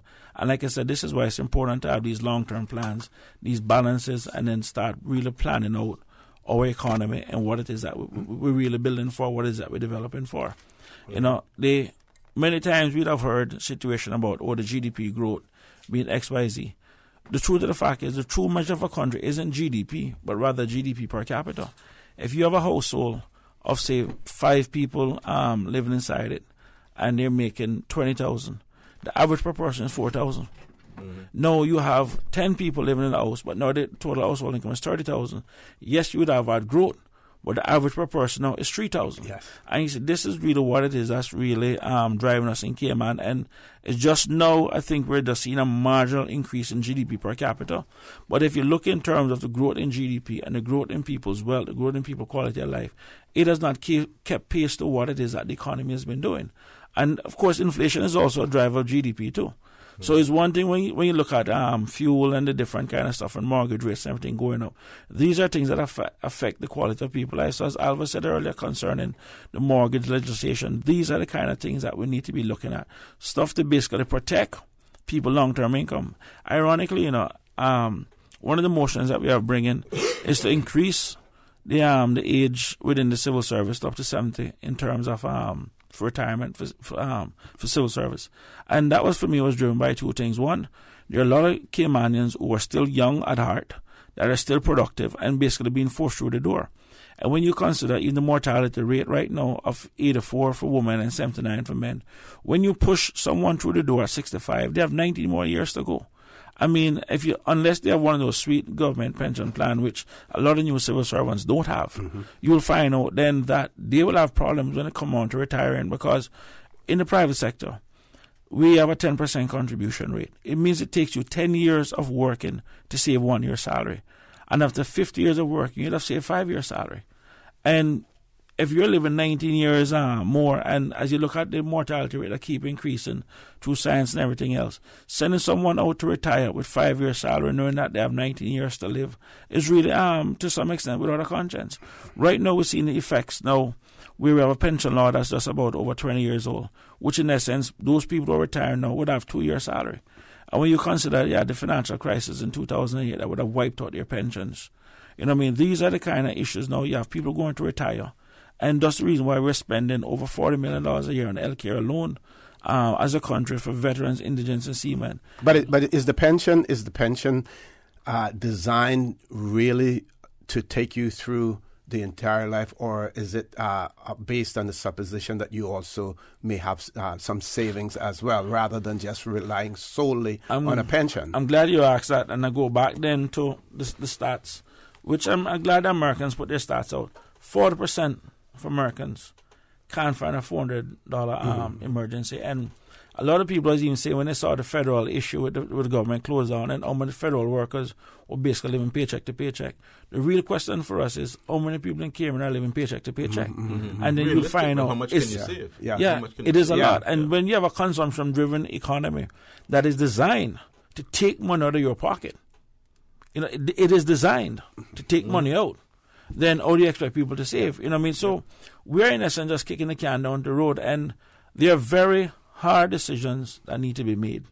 And we need to sit down, we need to look at the population we have now, the skill set that we have within the population. We call basically the manpower planning, or, people, I don't want to say manpower to sound without, women being involved with it, but we need to sit down and really look at population planning. And one of the things is we are very good at starting stuff on paper, but we're not good at sticking at it. I remember Vision 2008. I think that document was created about 97, 98. And everybody who ran in 2000 campaign, and we're going to carry through Vision 2008. And you go back and you visit that document, and you go back and look at what they have done, it would have been a waste. Yeah, we have one caller. Let's go to the phone lines. Caller, good morning. Welcome to For the Record. 2 callers. First caller, good morning. Good morning, Mr. Orrett Connor. Good morning, sir. Morning. And good morning to you guests also. Morning. Mr. Connor, you mentioned a few days ago concerning the bank, when people put their quarters in the coin pouches. And if in the $10 pouches, They give you $7.50. Yes, they automatically take $2.50. Well, as members of the Legislative Assembly, gentlemen, and as the opposition, these are the kind of things you all need to bring to the floor of the House. Because if you don't do so, our banks are becoming legal thieves. Thank you very much. Thank you very much, caller, for that. We reached headline news at 9 o'clock. We still have one caller. Caller, hang in there. Headline news is very short, and we will take your call as soon as we return. We've got you covered. You ever hear a thing like that? Radio Cayman in the Cayman Islands. Radio Cayman. Radio Cayman's newsroom. These are the biggest stories right now. His Royal Highness, the Prince of Wales, was on hand Thursday afternoon at the Botanic Park to hear the Environment Minister, the Honourable Dwayne Seymour, announce Cabinet's approval of drafting instructions to expand and enhance marine parks across all 3 islands. The initiative will include a significant increase in no-take zones for marine wildlife around Grand Cayman, Cayman Brac, and Little Cayman. UK MPs have been told they face their, quote, last opportunity to ensure the Brexit process is extended to May 22nd and bring certainty to people and businesses. The Attorney General said any further extension past April 12th would be, quote, subject to the veto of 27 EU leaders. MPs will be asked to approve only part of the PM's Brexit deal, the withdrawal agreement covering the terms of exit. And officials probing the crash in Ethiopia of a Boeing 737 MAX have preliminarily concluded that a flight control feature automatically activated before it crashed. The newspaper, citing unnamed sources, says the findings were relayed on Thursday at a briefing at the U.S. Federal Aviation Administration. Boeing said it could not comment as the investigation is still underway. Those are your headlines. I'm Karsley Fuller. Radio Cayman, the voice of the Cayman Islands. What's happening in your community? News and information, music and more. You can find us. www.radiocayman.gov.ky. Like us on Facebook and follow us on Twitter. Radio Cayman is your choice, your voice for today's biggest news. Radio Cayman.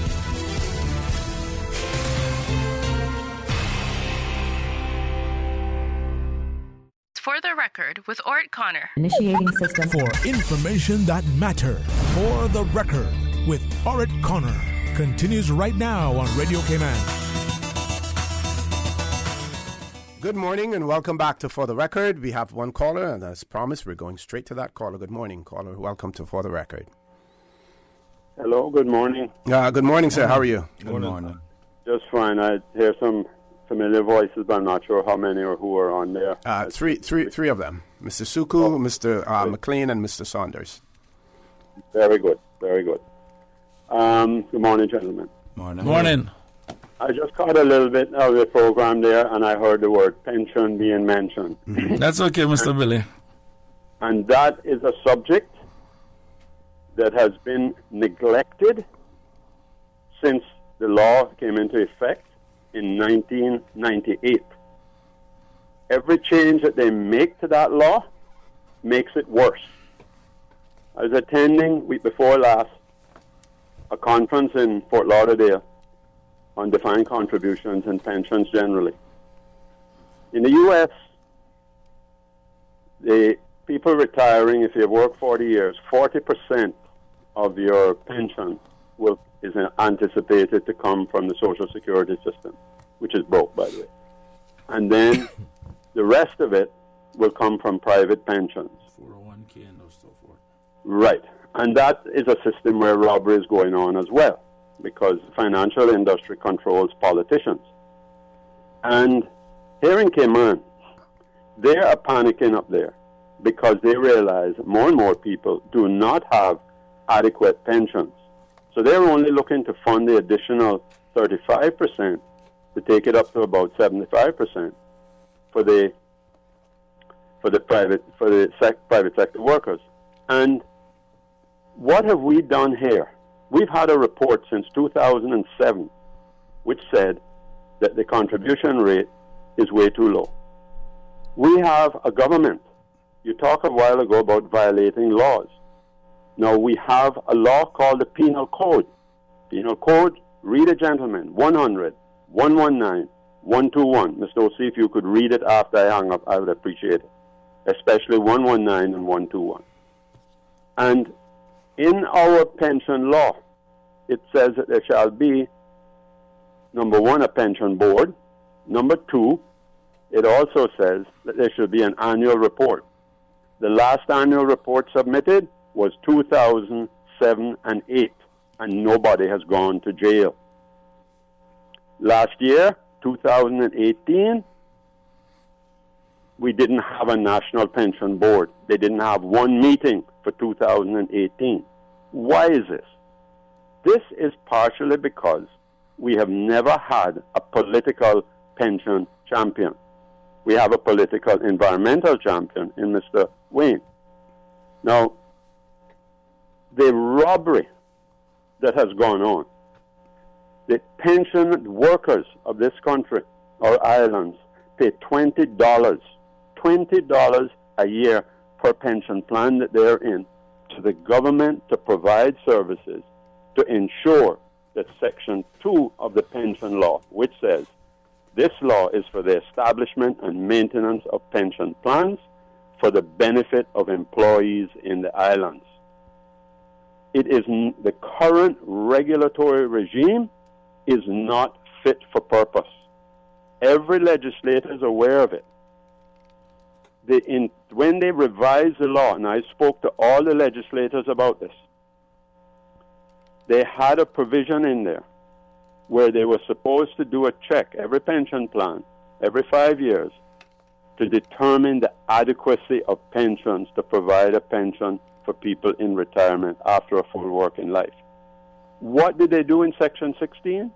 They removed that provision. So if you have a problem and you lock it up in a room, then that problem is going to go away? What nonsense. You know you have an adequacy problem, and it is so unfair to the people of the Cayman Islands. And we are not getting representation for where people are paying proper attention. And the sad part of it is, I know Mr. O.C. will soon say I got to go. Yeah, you're right. The sad part is that it not really affects this generation while they give all the freebies and subsidize the multi-billionaires with their building projects.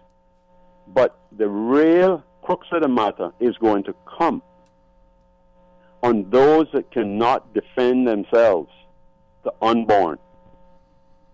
The unborn are going to be the ones, the babies of the future. That is a heritage we are leaving. They will be the ones that will have to find ways to support their family when they work, plus support the elderly people. And we have a needs assessment unit that is increasing between 6 and 10% a year, with 6,000 people approximately benefiting from it. Mm-hmm. We have a failed economy. Stop chatting nonsense about our economy is so good. We have blinders on. We've locked these things up. Gentlemen, open and start a full investigation into pensions. Have a full MLA hearing on it. This is critical. God bless you. Mr. O.C., thank you for not stopping, Mr. Harper. Thank you very much. Thank you very much, caller, for that as well. Mm-hmm. I can just state right here, Mr. Billy, so you'd be pleased to know. And that, actually, I did speak to him prior to, but the questions that I had submitted for this sitting earlier coming up, and I read 3 of the questions I think that will raise, answer hopefully some of the concerns that Mr. Billy does raise. And the questions is, can the Honourable Premier indicate when the outstanding annual reports for the National Pension Board will be tabled in the Legislative Assembly as required by the National Pensions Law? The second question is, can the Honourable Premier also provide an update on the development of the revised regulations for pension fund investment regulations? And the third question is, can the Honourable Premier provide an update as to when the last actuarial reviews or assessments were done and presented to the relevant regulator of the multi-employer pension plans which are licensed to operate in the Cayman Islands? So it is one of the things that we are aware of and that we are looking to deal with in the upcoming session of the Legislative Assembly. And this is one of the things I will say to most people is that, we do go there for a way to broadcast a lot of the proceedings in the Legislative Assembly. And one of the things I was surprised, even many of the issues that I'm raising now, I found out that, previous legislators in the past, one thing I remember working on, I called Arden for kind of get help, and then to find out that, both Ian and Ezra that actually had brought something like that 3 years prior. And I'm like, it's one thing that, we pass motions, we deal with it, is also next thing when these things are actually dealt with. So those are the kind of challenges that we do have within the Legislative Assembly. And one glaring example for me is even the security guards that we passed in 2017, which gave the government more than a year later to ensure that we have Caymanian security at both primarily the ports and also even the government admin building. And they add on to December 31, 2018 for that to be done. It passed unanimously within the Legislative Assembly. And here we are now at the end of March 2019, and nothing has still been done. So these are the kind of challenges that, as representative of the people that we do have. And ultimately, the public service or the civil service is a Section 55 of the Constitution entity that solely deals with the government. And these are the kind of things that we expect the members of Cabinet and ourselves also as legislators to be saying to the governor and even the deputy governor, listen, why aren't these things being done? Because ultimately, if the Legislative Assembly says something needs to be done, it needs to be done. This is what democracy is about. It's not a matter of people sitting back, well, we hear you, yes, you want that, but this is not how it goes. And these are the kind of challenges as a young democracy that we have to face. We do have some very stubborn people within the public service that are actually, to some extent, blocking the progress of people. And sometimes I will admit I do feel some level of frustration from some members on the government side too, but they themselves need to put their foot down and deal with this. Section 44 of the Constitution is clear. And I think also Section 108 that deals with the public service is clear. Cabinet has the power to not only direct formulate policy, but direct its implementation. And if somebody doesn't want to do what the cabinet of this country want, they need to resign. These are the hardcore truth. And some politicians, I would say this much, is a little bit too pro one way, too pro the other way, and it goes against the balance within the country. Mm-hmm. Our job is to maintain some level of balance. Okay. We have one caller before we go to the caller. This person has written and said, good morning, Mr. Connor. Question for Mr. Suckoo. I am not really concerned about his resignation because he must have had good reason. However, my question to both he and Chris is how long we are going to hear the hotel story. Why is it that it is being said you all will do something about it when you could have been doing something before? I am tired of hearing promises from politicians. Stop talking about going to do and do it before there are no Caymanians left to speak. I'll give you time to absorb that one. Actually, no, I just want to comment on that one right now. Sorry. Go ahead. The laws are there to protect Caymanians. Let's be straight. Mm-hmm. The problem we're having is enforcement of the laws. Mm-hmm. Unfortunately, the enforcement does not fall under the politicians. The enforcement of the public service and dealing with those officers are between the governor and the deputy governor. They're the ones. It's the same thing. You look at the situation with garbage.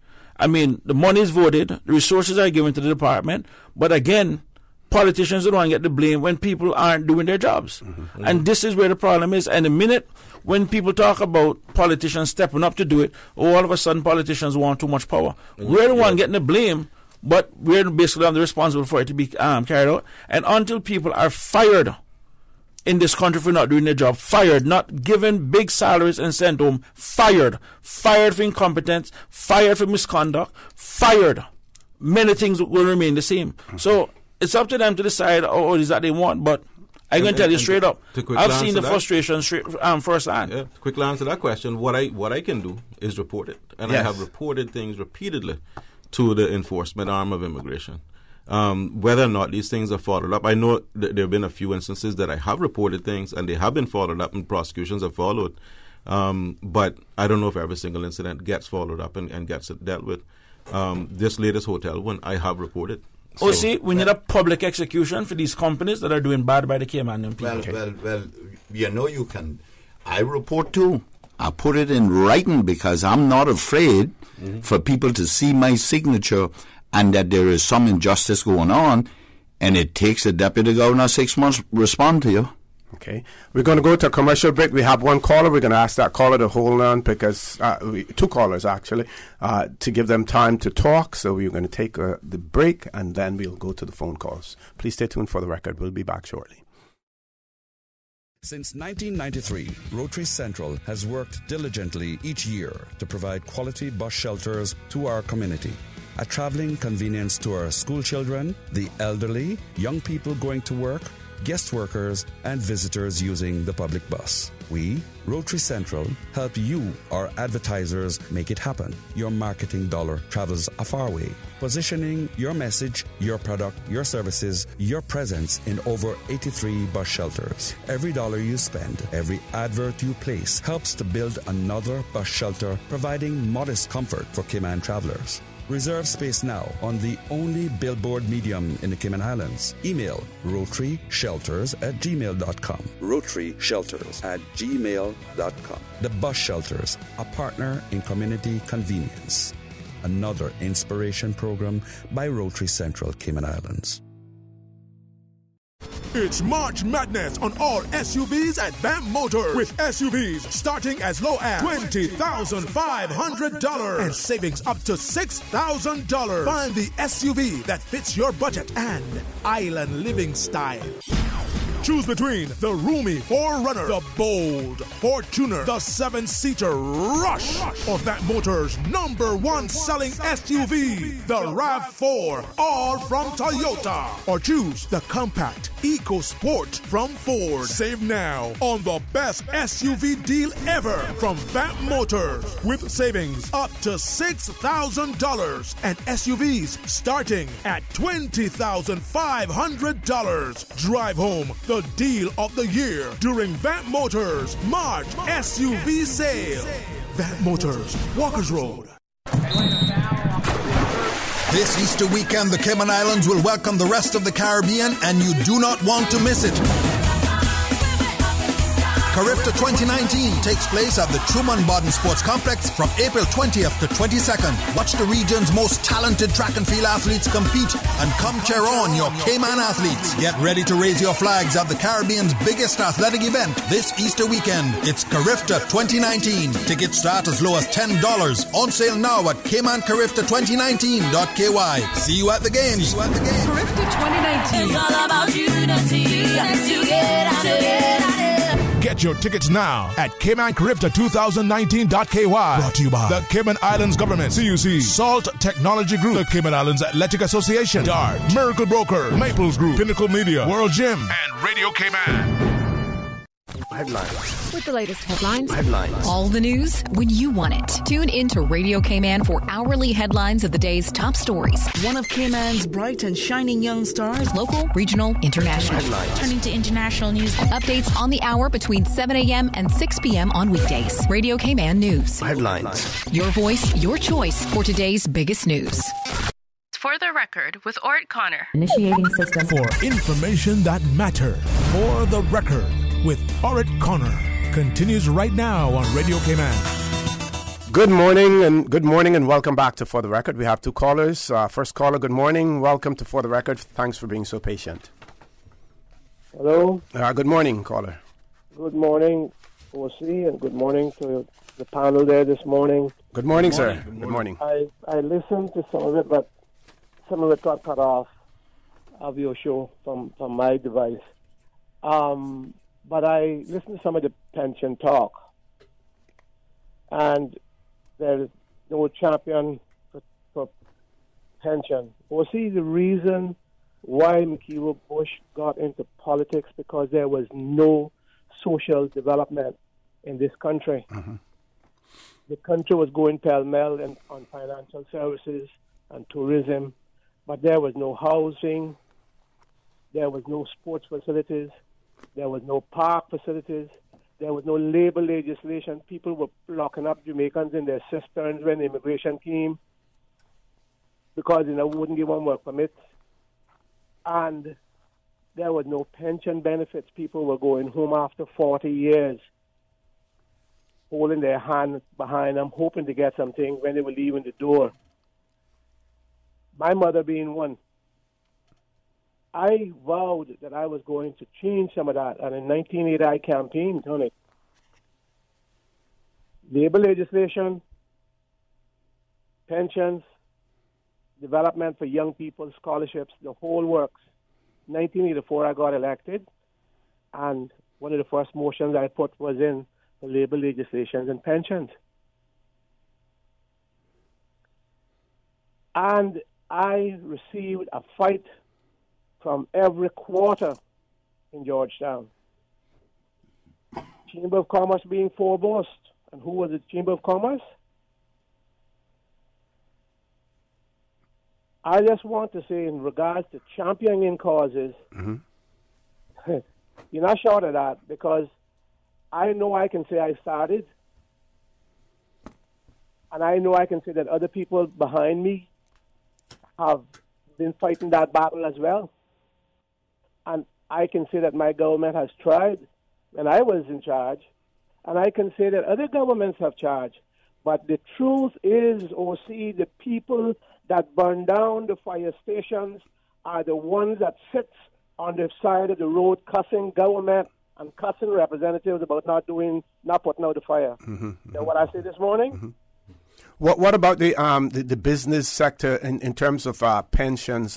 Was there any opposition from the business sector in relation to establishing pensions in the Cayman Islands? Oh, see, you got to ask that question? Well, I asked it for a reason. How old you are?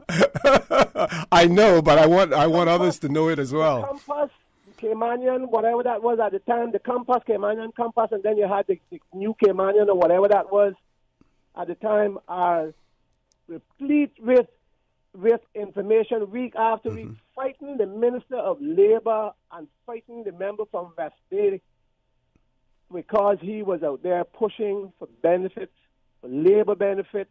And the fact is, when I got, as minister that passed the law, I passed the pension law, but I had to take what I got because within the government, there was forces fighting me. And don't ask about the Chamber of Commerce at the time. And they were political, besides protecting their assets, and that's what Chamber of Commerces do.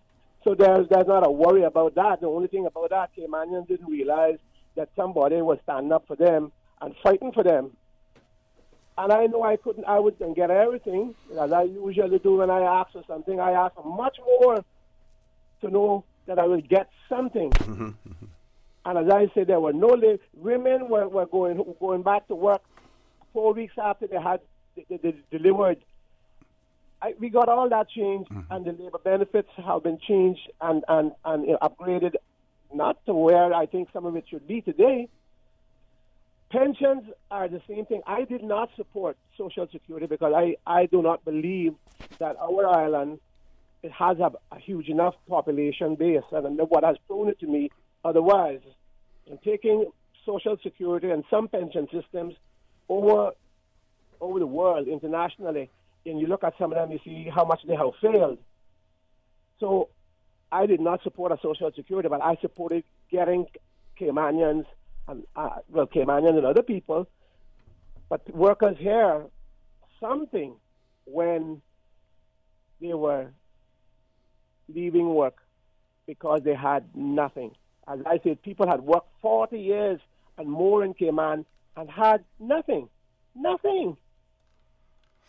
And so I fought that battle. I am the speaker today, and I don't speak as often as I should, being the speaker. But everybody understands what that nomenclature means. And they have, as I said, there have been others. There are others right now in the Assembly. Some on your panel that fought that battle. And we are for the people, regardless of who gets up and shouts about what they know and what they don't know. What they got to realize that there are other people that knows, that there are other people that remembers, that there are records in this country. That's what a lot of them that call into your radio show, and otherwise, not going. You can say, well, they can get up and say, well, hell, McKee, they got on you too. Of course. Just remember that there are records. Yeah. And I say again, the people that burn down the fire station are the ones that sit on the road and cuss government and cuss the elected representatives for not putting out the fire. Have a good day, gentlemen. Thank you very much. Thank you very much, Mr. Speaker, for that. We still have one more caller. You couldn't say it any better because, I mean, you know, say one wobble, and pardon calling him by his name, but say one word about McKeewa Bush. But he has taken his licks on the Florida Legislative Assembly in the defense of Caymanians. On the hear what I said? I have been there with him while he was on both sides of that house. I've followed him. He and I and Alden went to many blows down there as well about pensions and the likes. We fight for it. The enforcement thereof is in short supply, if I may say that. Yeah. Let's take the caller. Caller, good morning. Welcome to For the Record. Caller, you need to turn your radio off, please.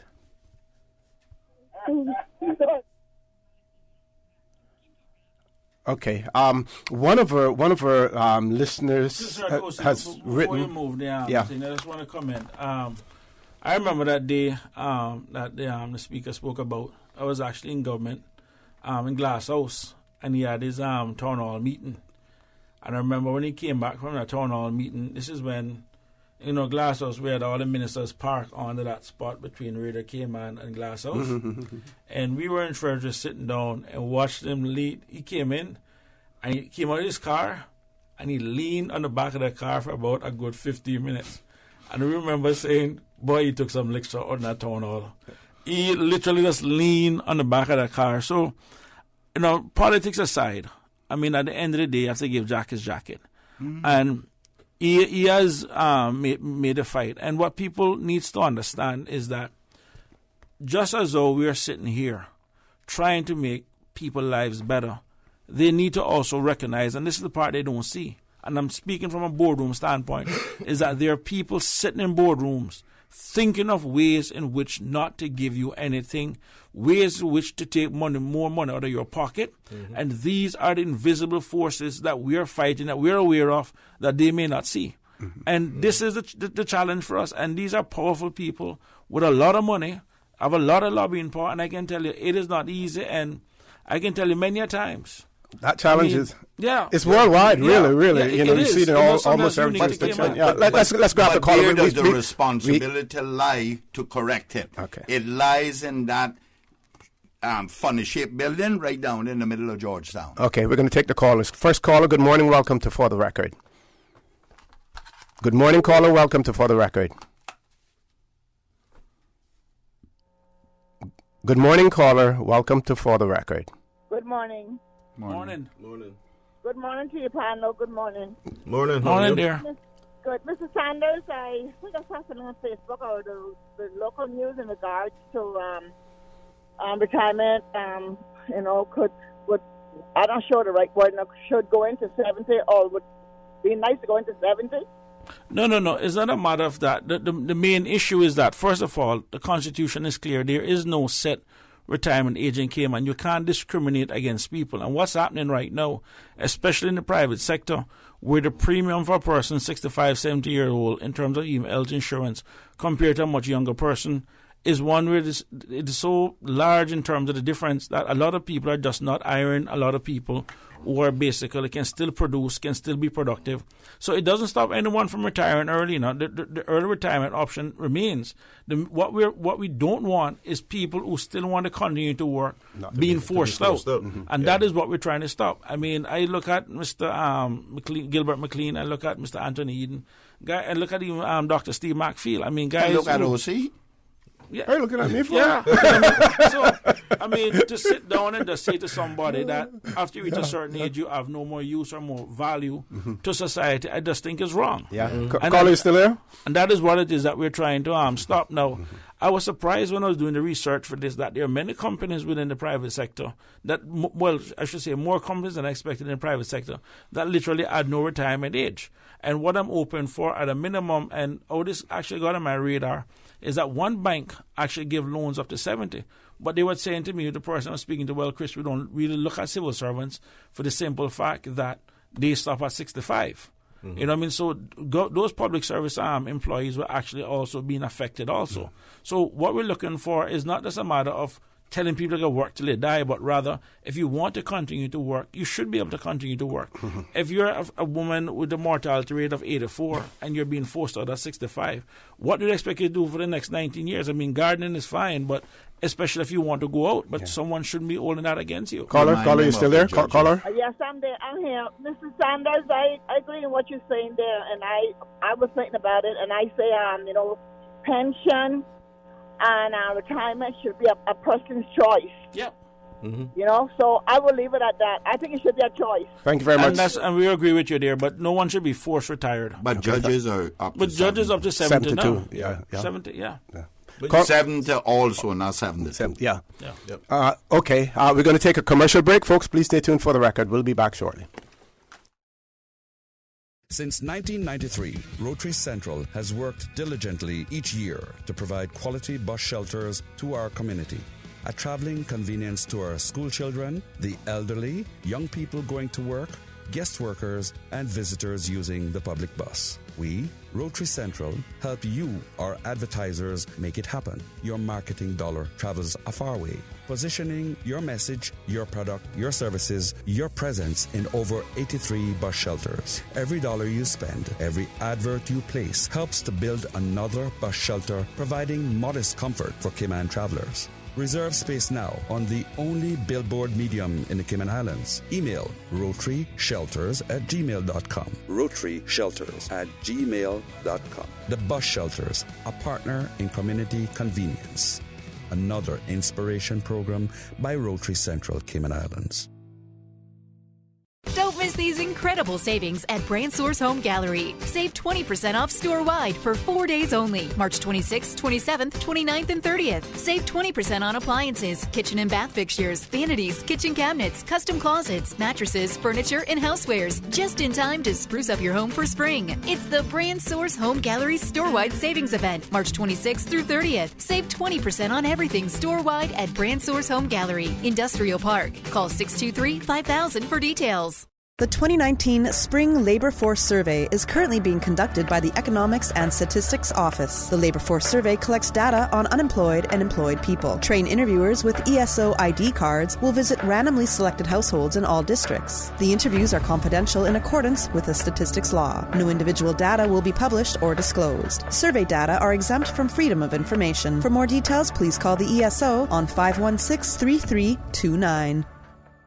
For the record, with Orrett Connor. Initiating system. For information that matters.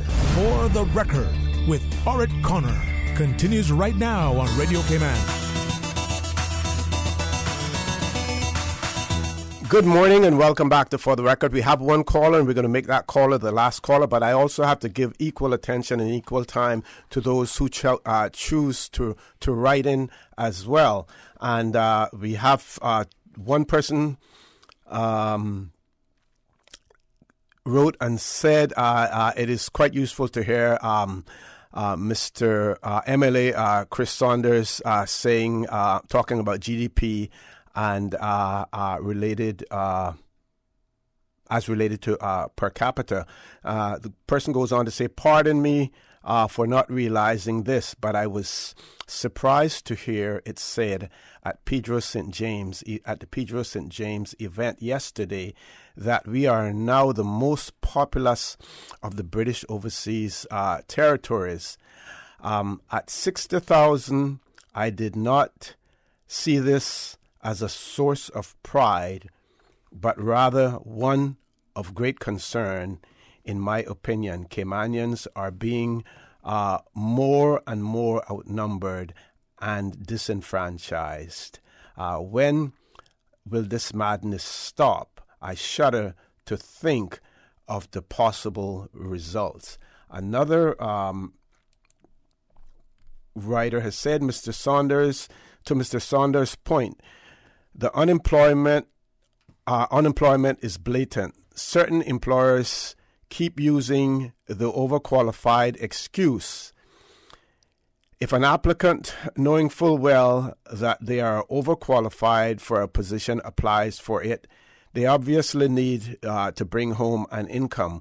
Why, as an employer, would you deny the opportunity? It is inhumane from the management perspective. It shows lack of vision. If I can get someone with a master's degree on a bachelor's salary, why not? Especially when they come in knowing exactly where they stand. To Mr. Saunders' point, have you heard how teachers in our public primary schools talk to our children? They bully them, they holler at them, call them dumb, stupid, and cry baby and other stuff.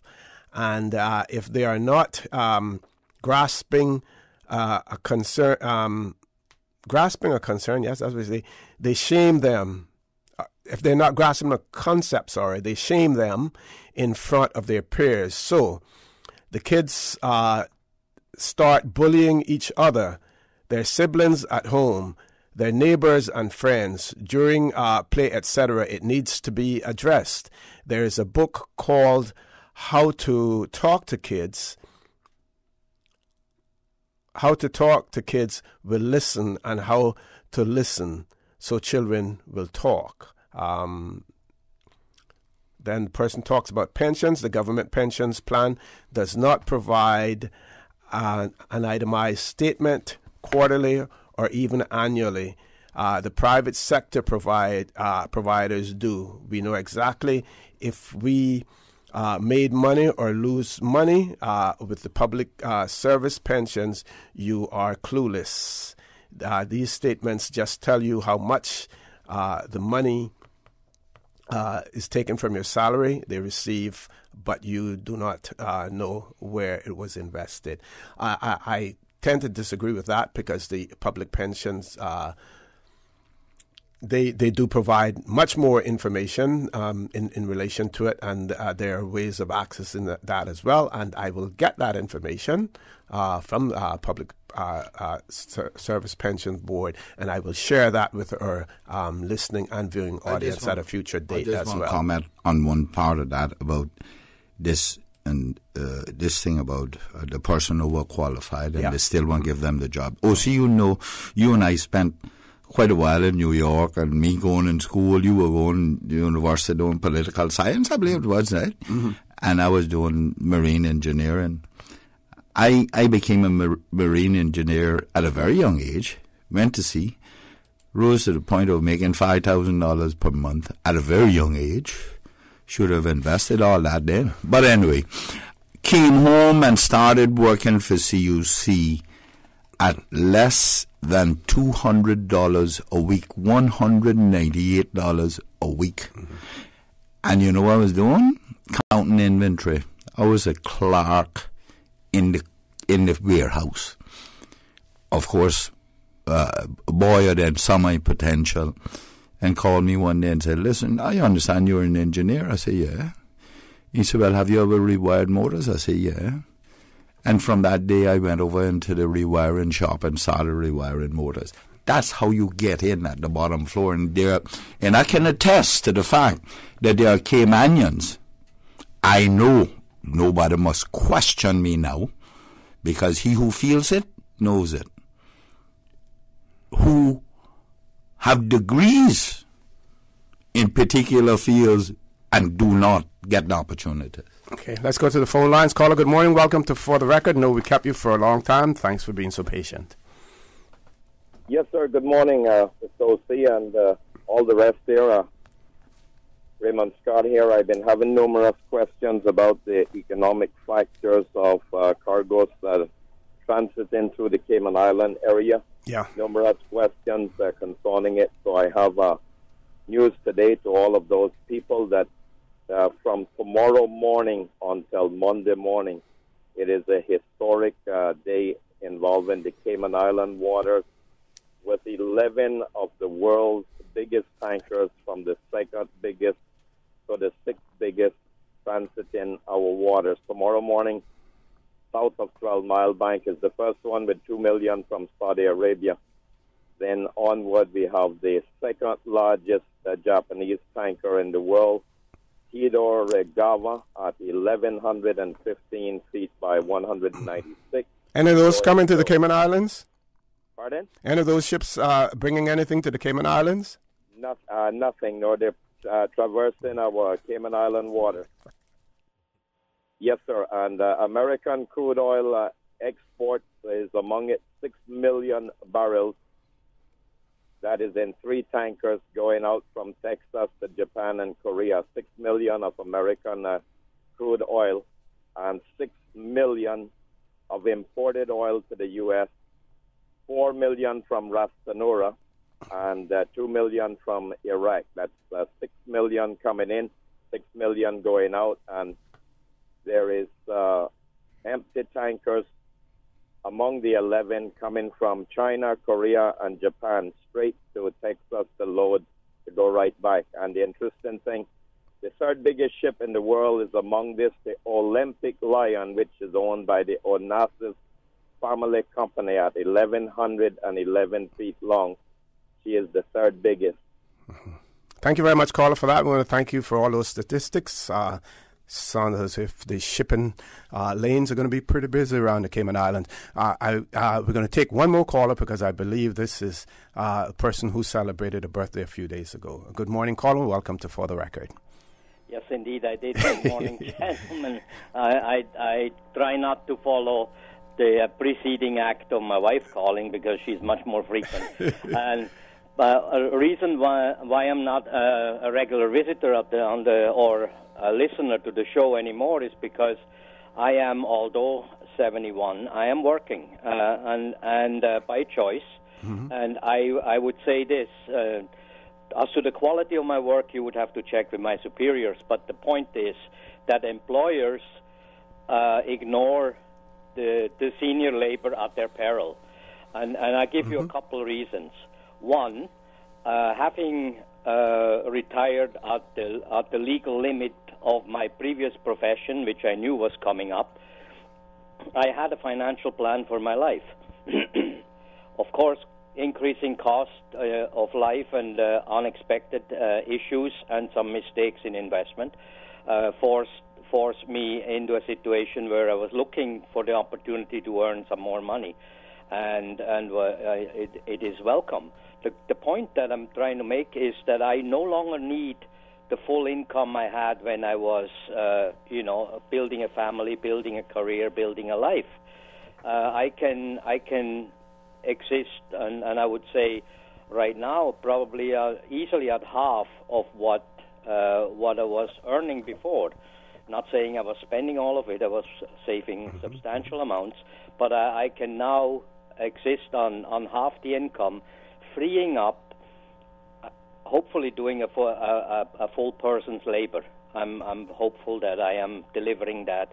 But it gives the employer an opportunity to hire a young Caymanian that wants to learn something and displays the proper attitudes for it, etc., which is unfortunately not found in everyone, but then it wouldn't be anywhere in the world, and mentor that person with the patience that an older person may have.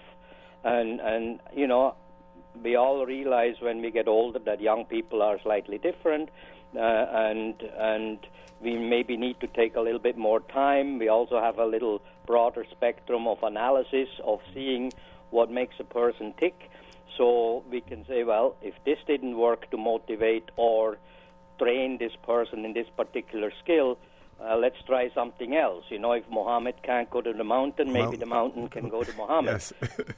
So I think that employers should cast an eye on the senior labor that is available. Many of them well-trained, well-experienced, and well-motivated because they don't necessarily have to do it, but they're happy to do it and welcome the opportunity. And there are a lot of not so young Caymanians, but I would say maybe like 10 years out of school, and maybe during school they were not paying too much attention to some things, and the grades weren't exactly where they needed to be. But in the intervening 10 years, they realized a lot of realities of life. And maybe they would like an opportunity, even though they do not necessarily have the trained skills, to actually start to work on towards a rewarding career. The senior labor may be better positioned to mentor that person if the employer is willing to take him on, and because he has to pay the senior guy a little less, he can afford to pay the young guy a little bit more. Caller, I want to thank you very much for that. Well laid out for us, and absolutely right about what seniors have to offer in to employers as well. I mean, and the other thing is that they show up to work more regularly as well. It's impossible for anyone to live that long and don't have some knowledge. That's true. That can be passed exactly, on. Yeah. Impossible. Whether it's from mistakes or from being on the job or from the many successes.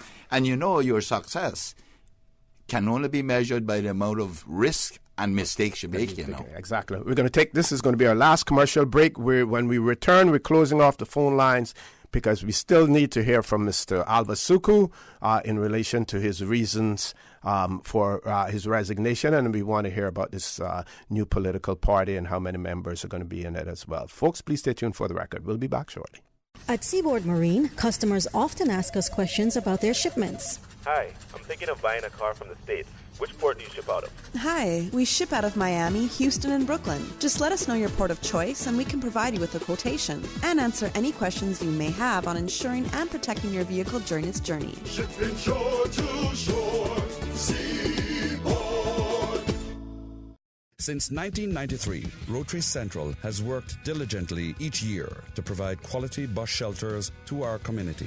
A traveling convenience to our school children, the elderly, young people going to work, guest workers, and visitors using the public bus. We, Rotary Central, help you, our advertisers, make it happen. Your marketing dollar travels a far way. Positioning your message, your product, your services, your presence in over 83 bus shelters. Every dollar you spend, every advert you place helps to build another bus shelter, providing modest comfort for Cayman travelers. Reserve space now on the only billboard medium in the Cayman Islands. Email rotaryshelters@gmail.com. rotaryshelters@gmail.com. The Bus Shelters, a partner in community convenience.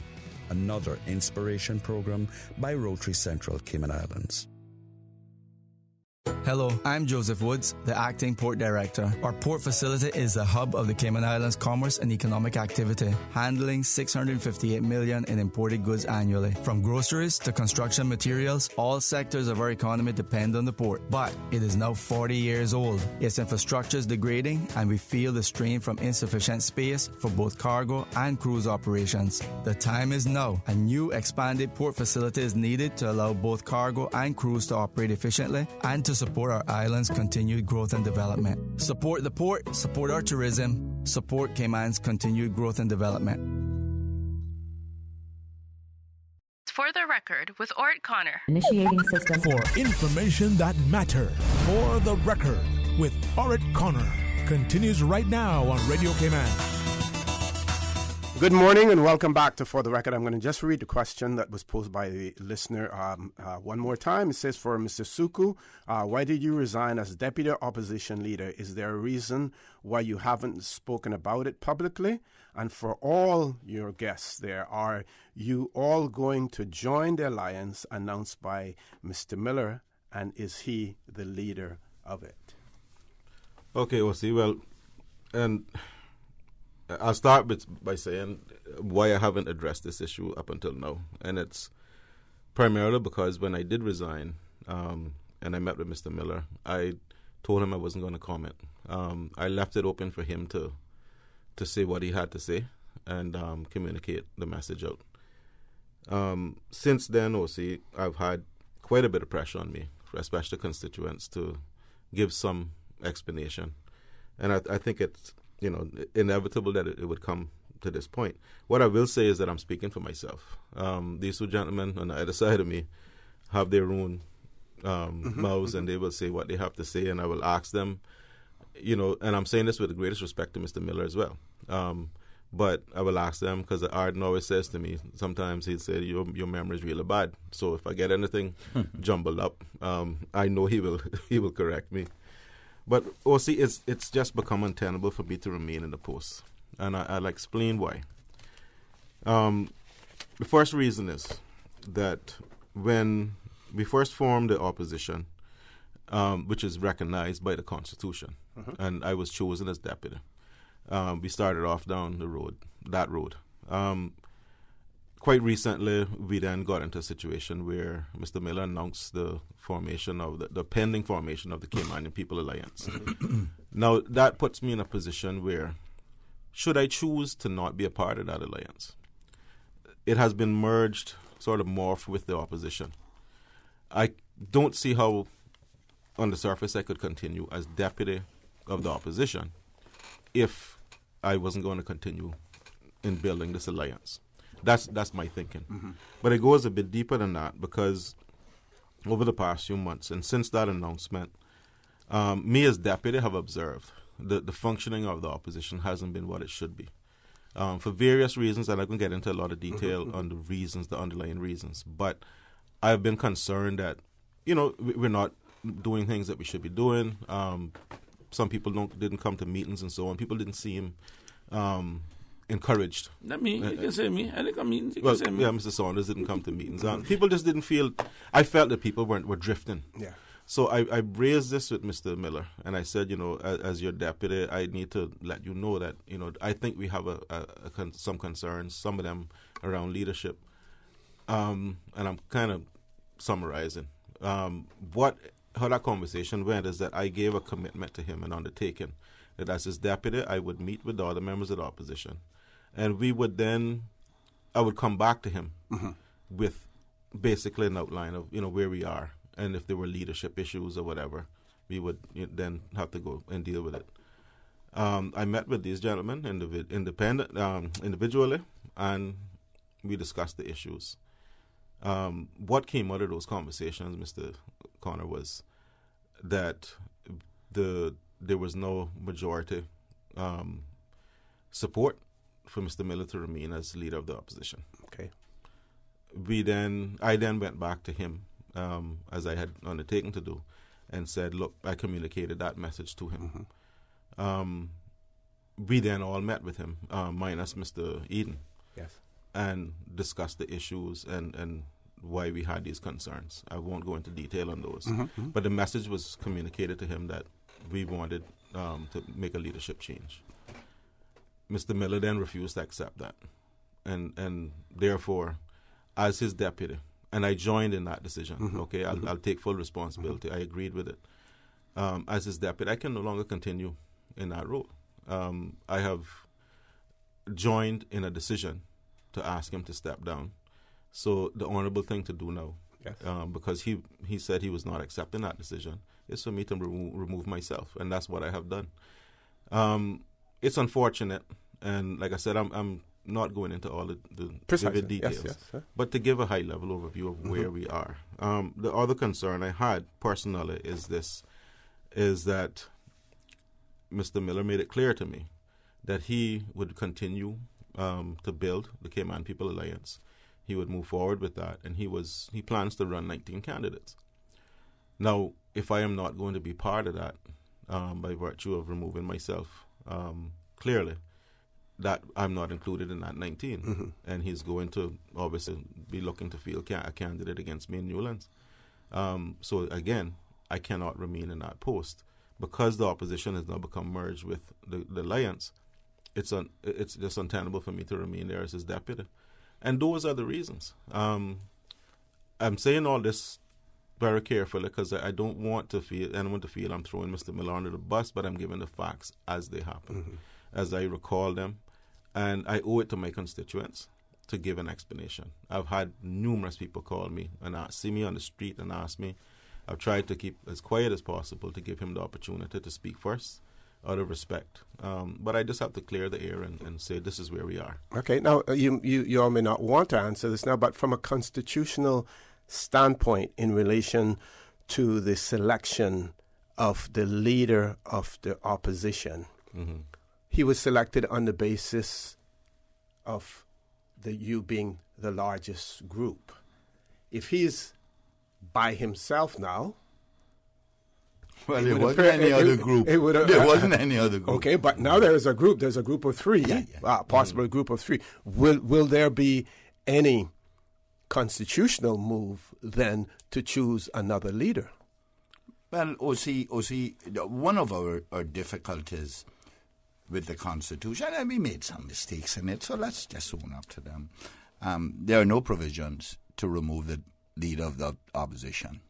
There are provisions to appoint a leader of the opposition. One is the party that is the largest in opposition to the government can recommend to the governor who that leader of the opposition is. If there is no such party, whomever is there, the grouping, like we were, independents, can do the same thing. If no such thing happens, then the governor, in his or her own discretion, can appoint the person he or she believes command the respect. My question is the status quo going to remain, or are we likely to see changes? We cannot do that. We cannot make any changes as leader. You can appoint another leader. No, we cannot. You can't? No. We cannot. I just said that to you. There are no provisions other than an election. So one individual now is the leader of the opposition, but he's only leading one? Well, it's up to if that's allowed in our Constitution, that's a big flaw.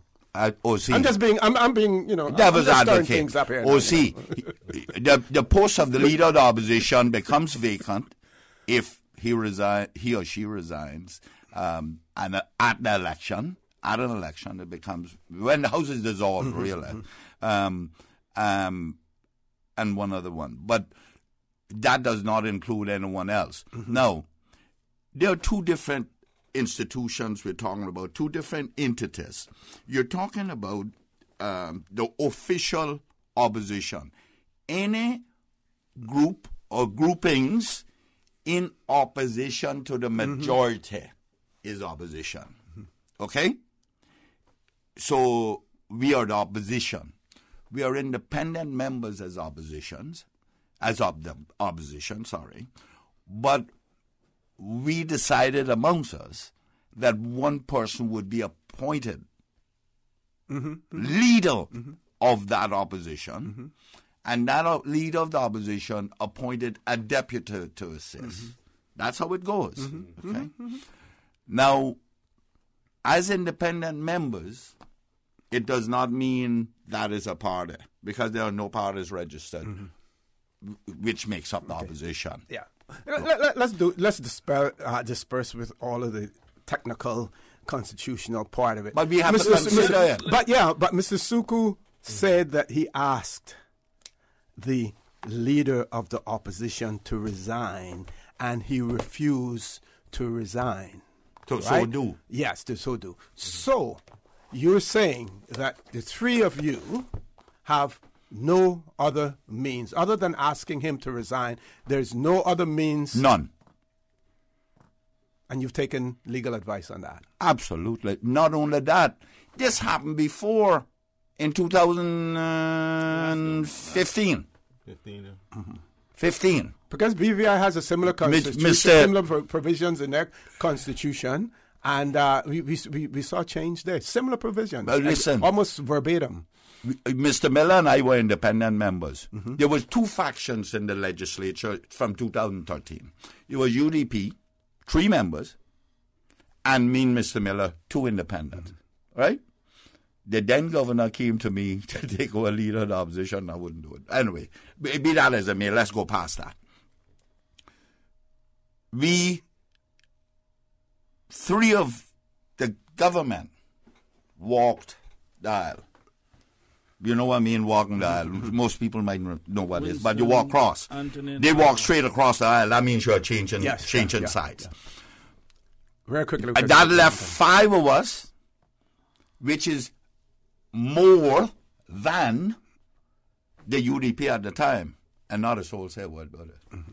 Folks, I just want to add my thing there. I am making no I run as independent, and I'm making no political decision until I speak to my people. Because at the end of the day, if I'm going to materially change the type of representation I promise, I think that is something I need to go back to the people with. And I am making no decision until I've spoken to the people of Bardentown West. It is their seat I occupy in the Legislative Assembly. It's for them to decide how they want their seat to operate. Certainly, I would say I will agree with you that if the governor, quote unquote, is notified of the circumstances, he or she should do one of 2 things: bring it to the attention of the leader of the opposition and discuss it, but also take legal advice on it. Okay. Because in the interest of the structure of Parliament, democracy, and good governance, it is untenable. And I want to thank you for that, because you know what at the end of the day, one of the questions is going to be raised is the legitimacy of the leader of the opposition in this instance, if he is the leader of one, when you have very my father was he was in New York, and him and his friend took a taxi, and the other Caymanian guy, and when they got to the end of their journey, the taxi said $2, and the man gave him this $20 and walked off. And Daddy said, "What are you doing?" He said, "Lester, don't embarrass us. A zero don't mean anything where we come from."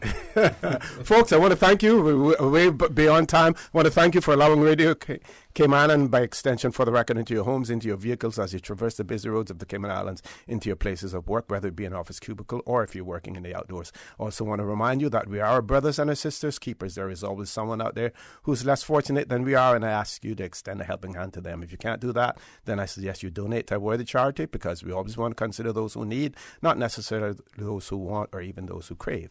I say to you, have a great day. Continue to support your radio station, Radio Cayman. Join Sterling Dwayne Ebanks at 12:15 for Talk Today. And as usual, we ask the good Lord to bless these 3 beautiful, wonderful Cayman Islands. For the Record is brought to you by Vamped Motors, the only authorized Ford and Toyota dealership serving the Cayman Islands. Cayman Pharmacy Group, with a location in West Bay and professional pharmacy at CTMH Doctors Hospital. The Cayman Pharmacy Group has a location for you just around the corner. Seaboard Marine, with over 35 shipping ports, find your shipping solution by calling 949-4977 or visit seaboardmarine.com for competitive rates. And Rotary Central. For more than 110 years, Rotary members have used their passion, energy, and intelligence to take action on sustainable projects. Radio Cayman. Radio Cayman's newsroom. These are the biggest stories right now. The National Museum is asking you to join them today, now until 2 p.m. for the relaunch of their District Lookia. Today features North Side. The event is taking place in the courtyard on the waterfront.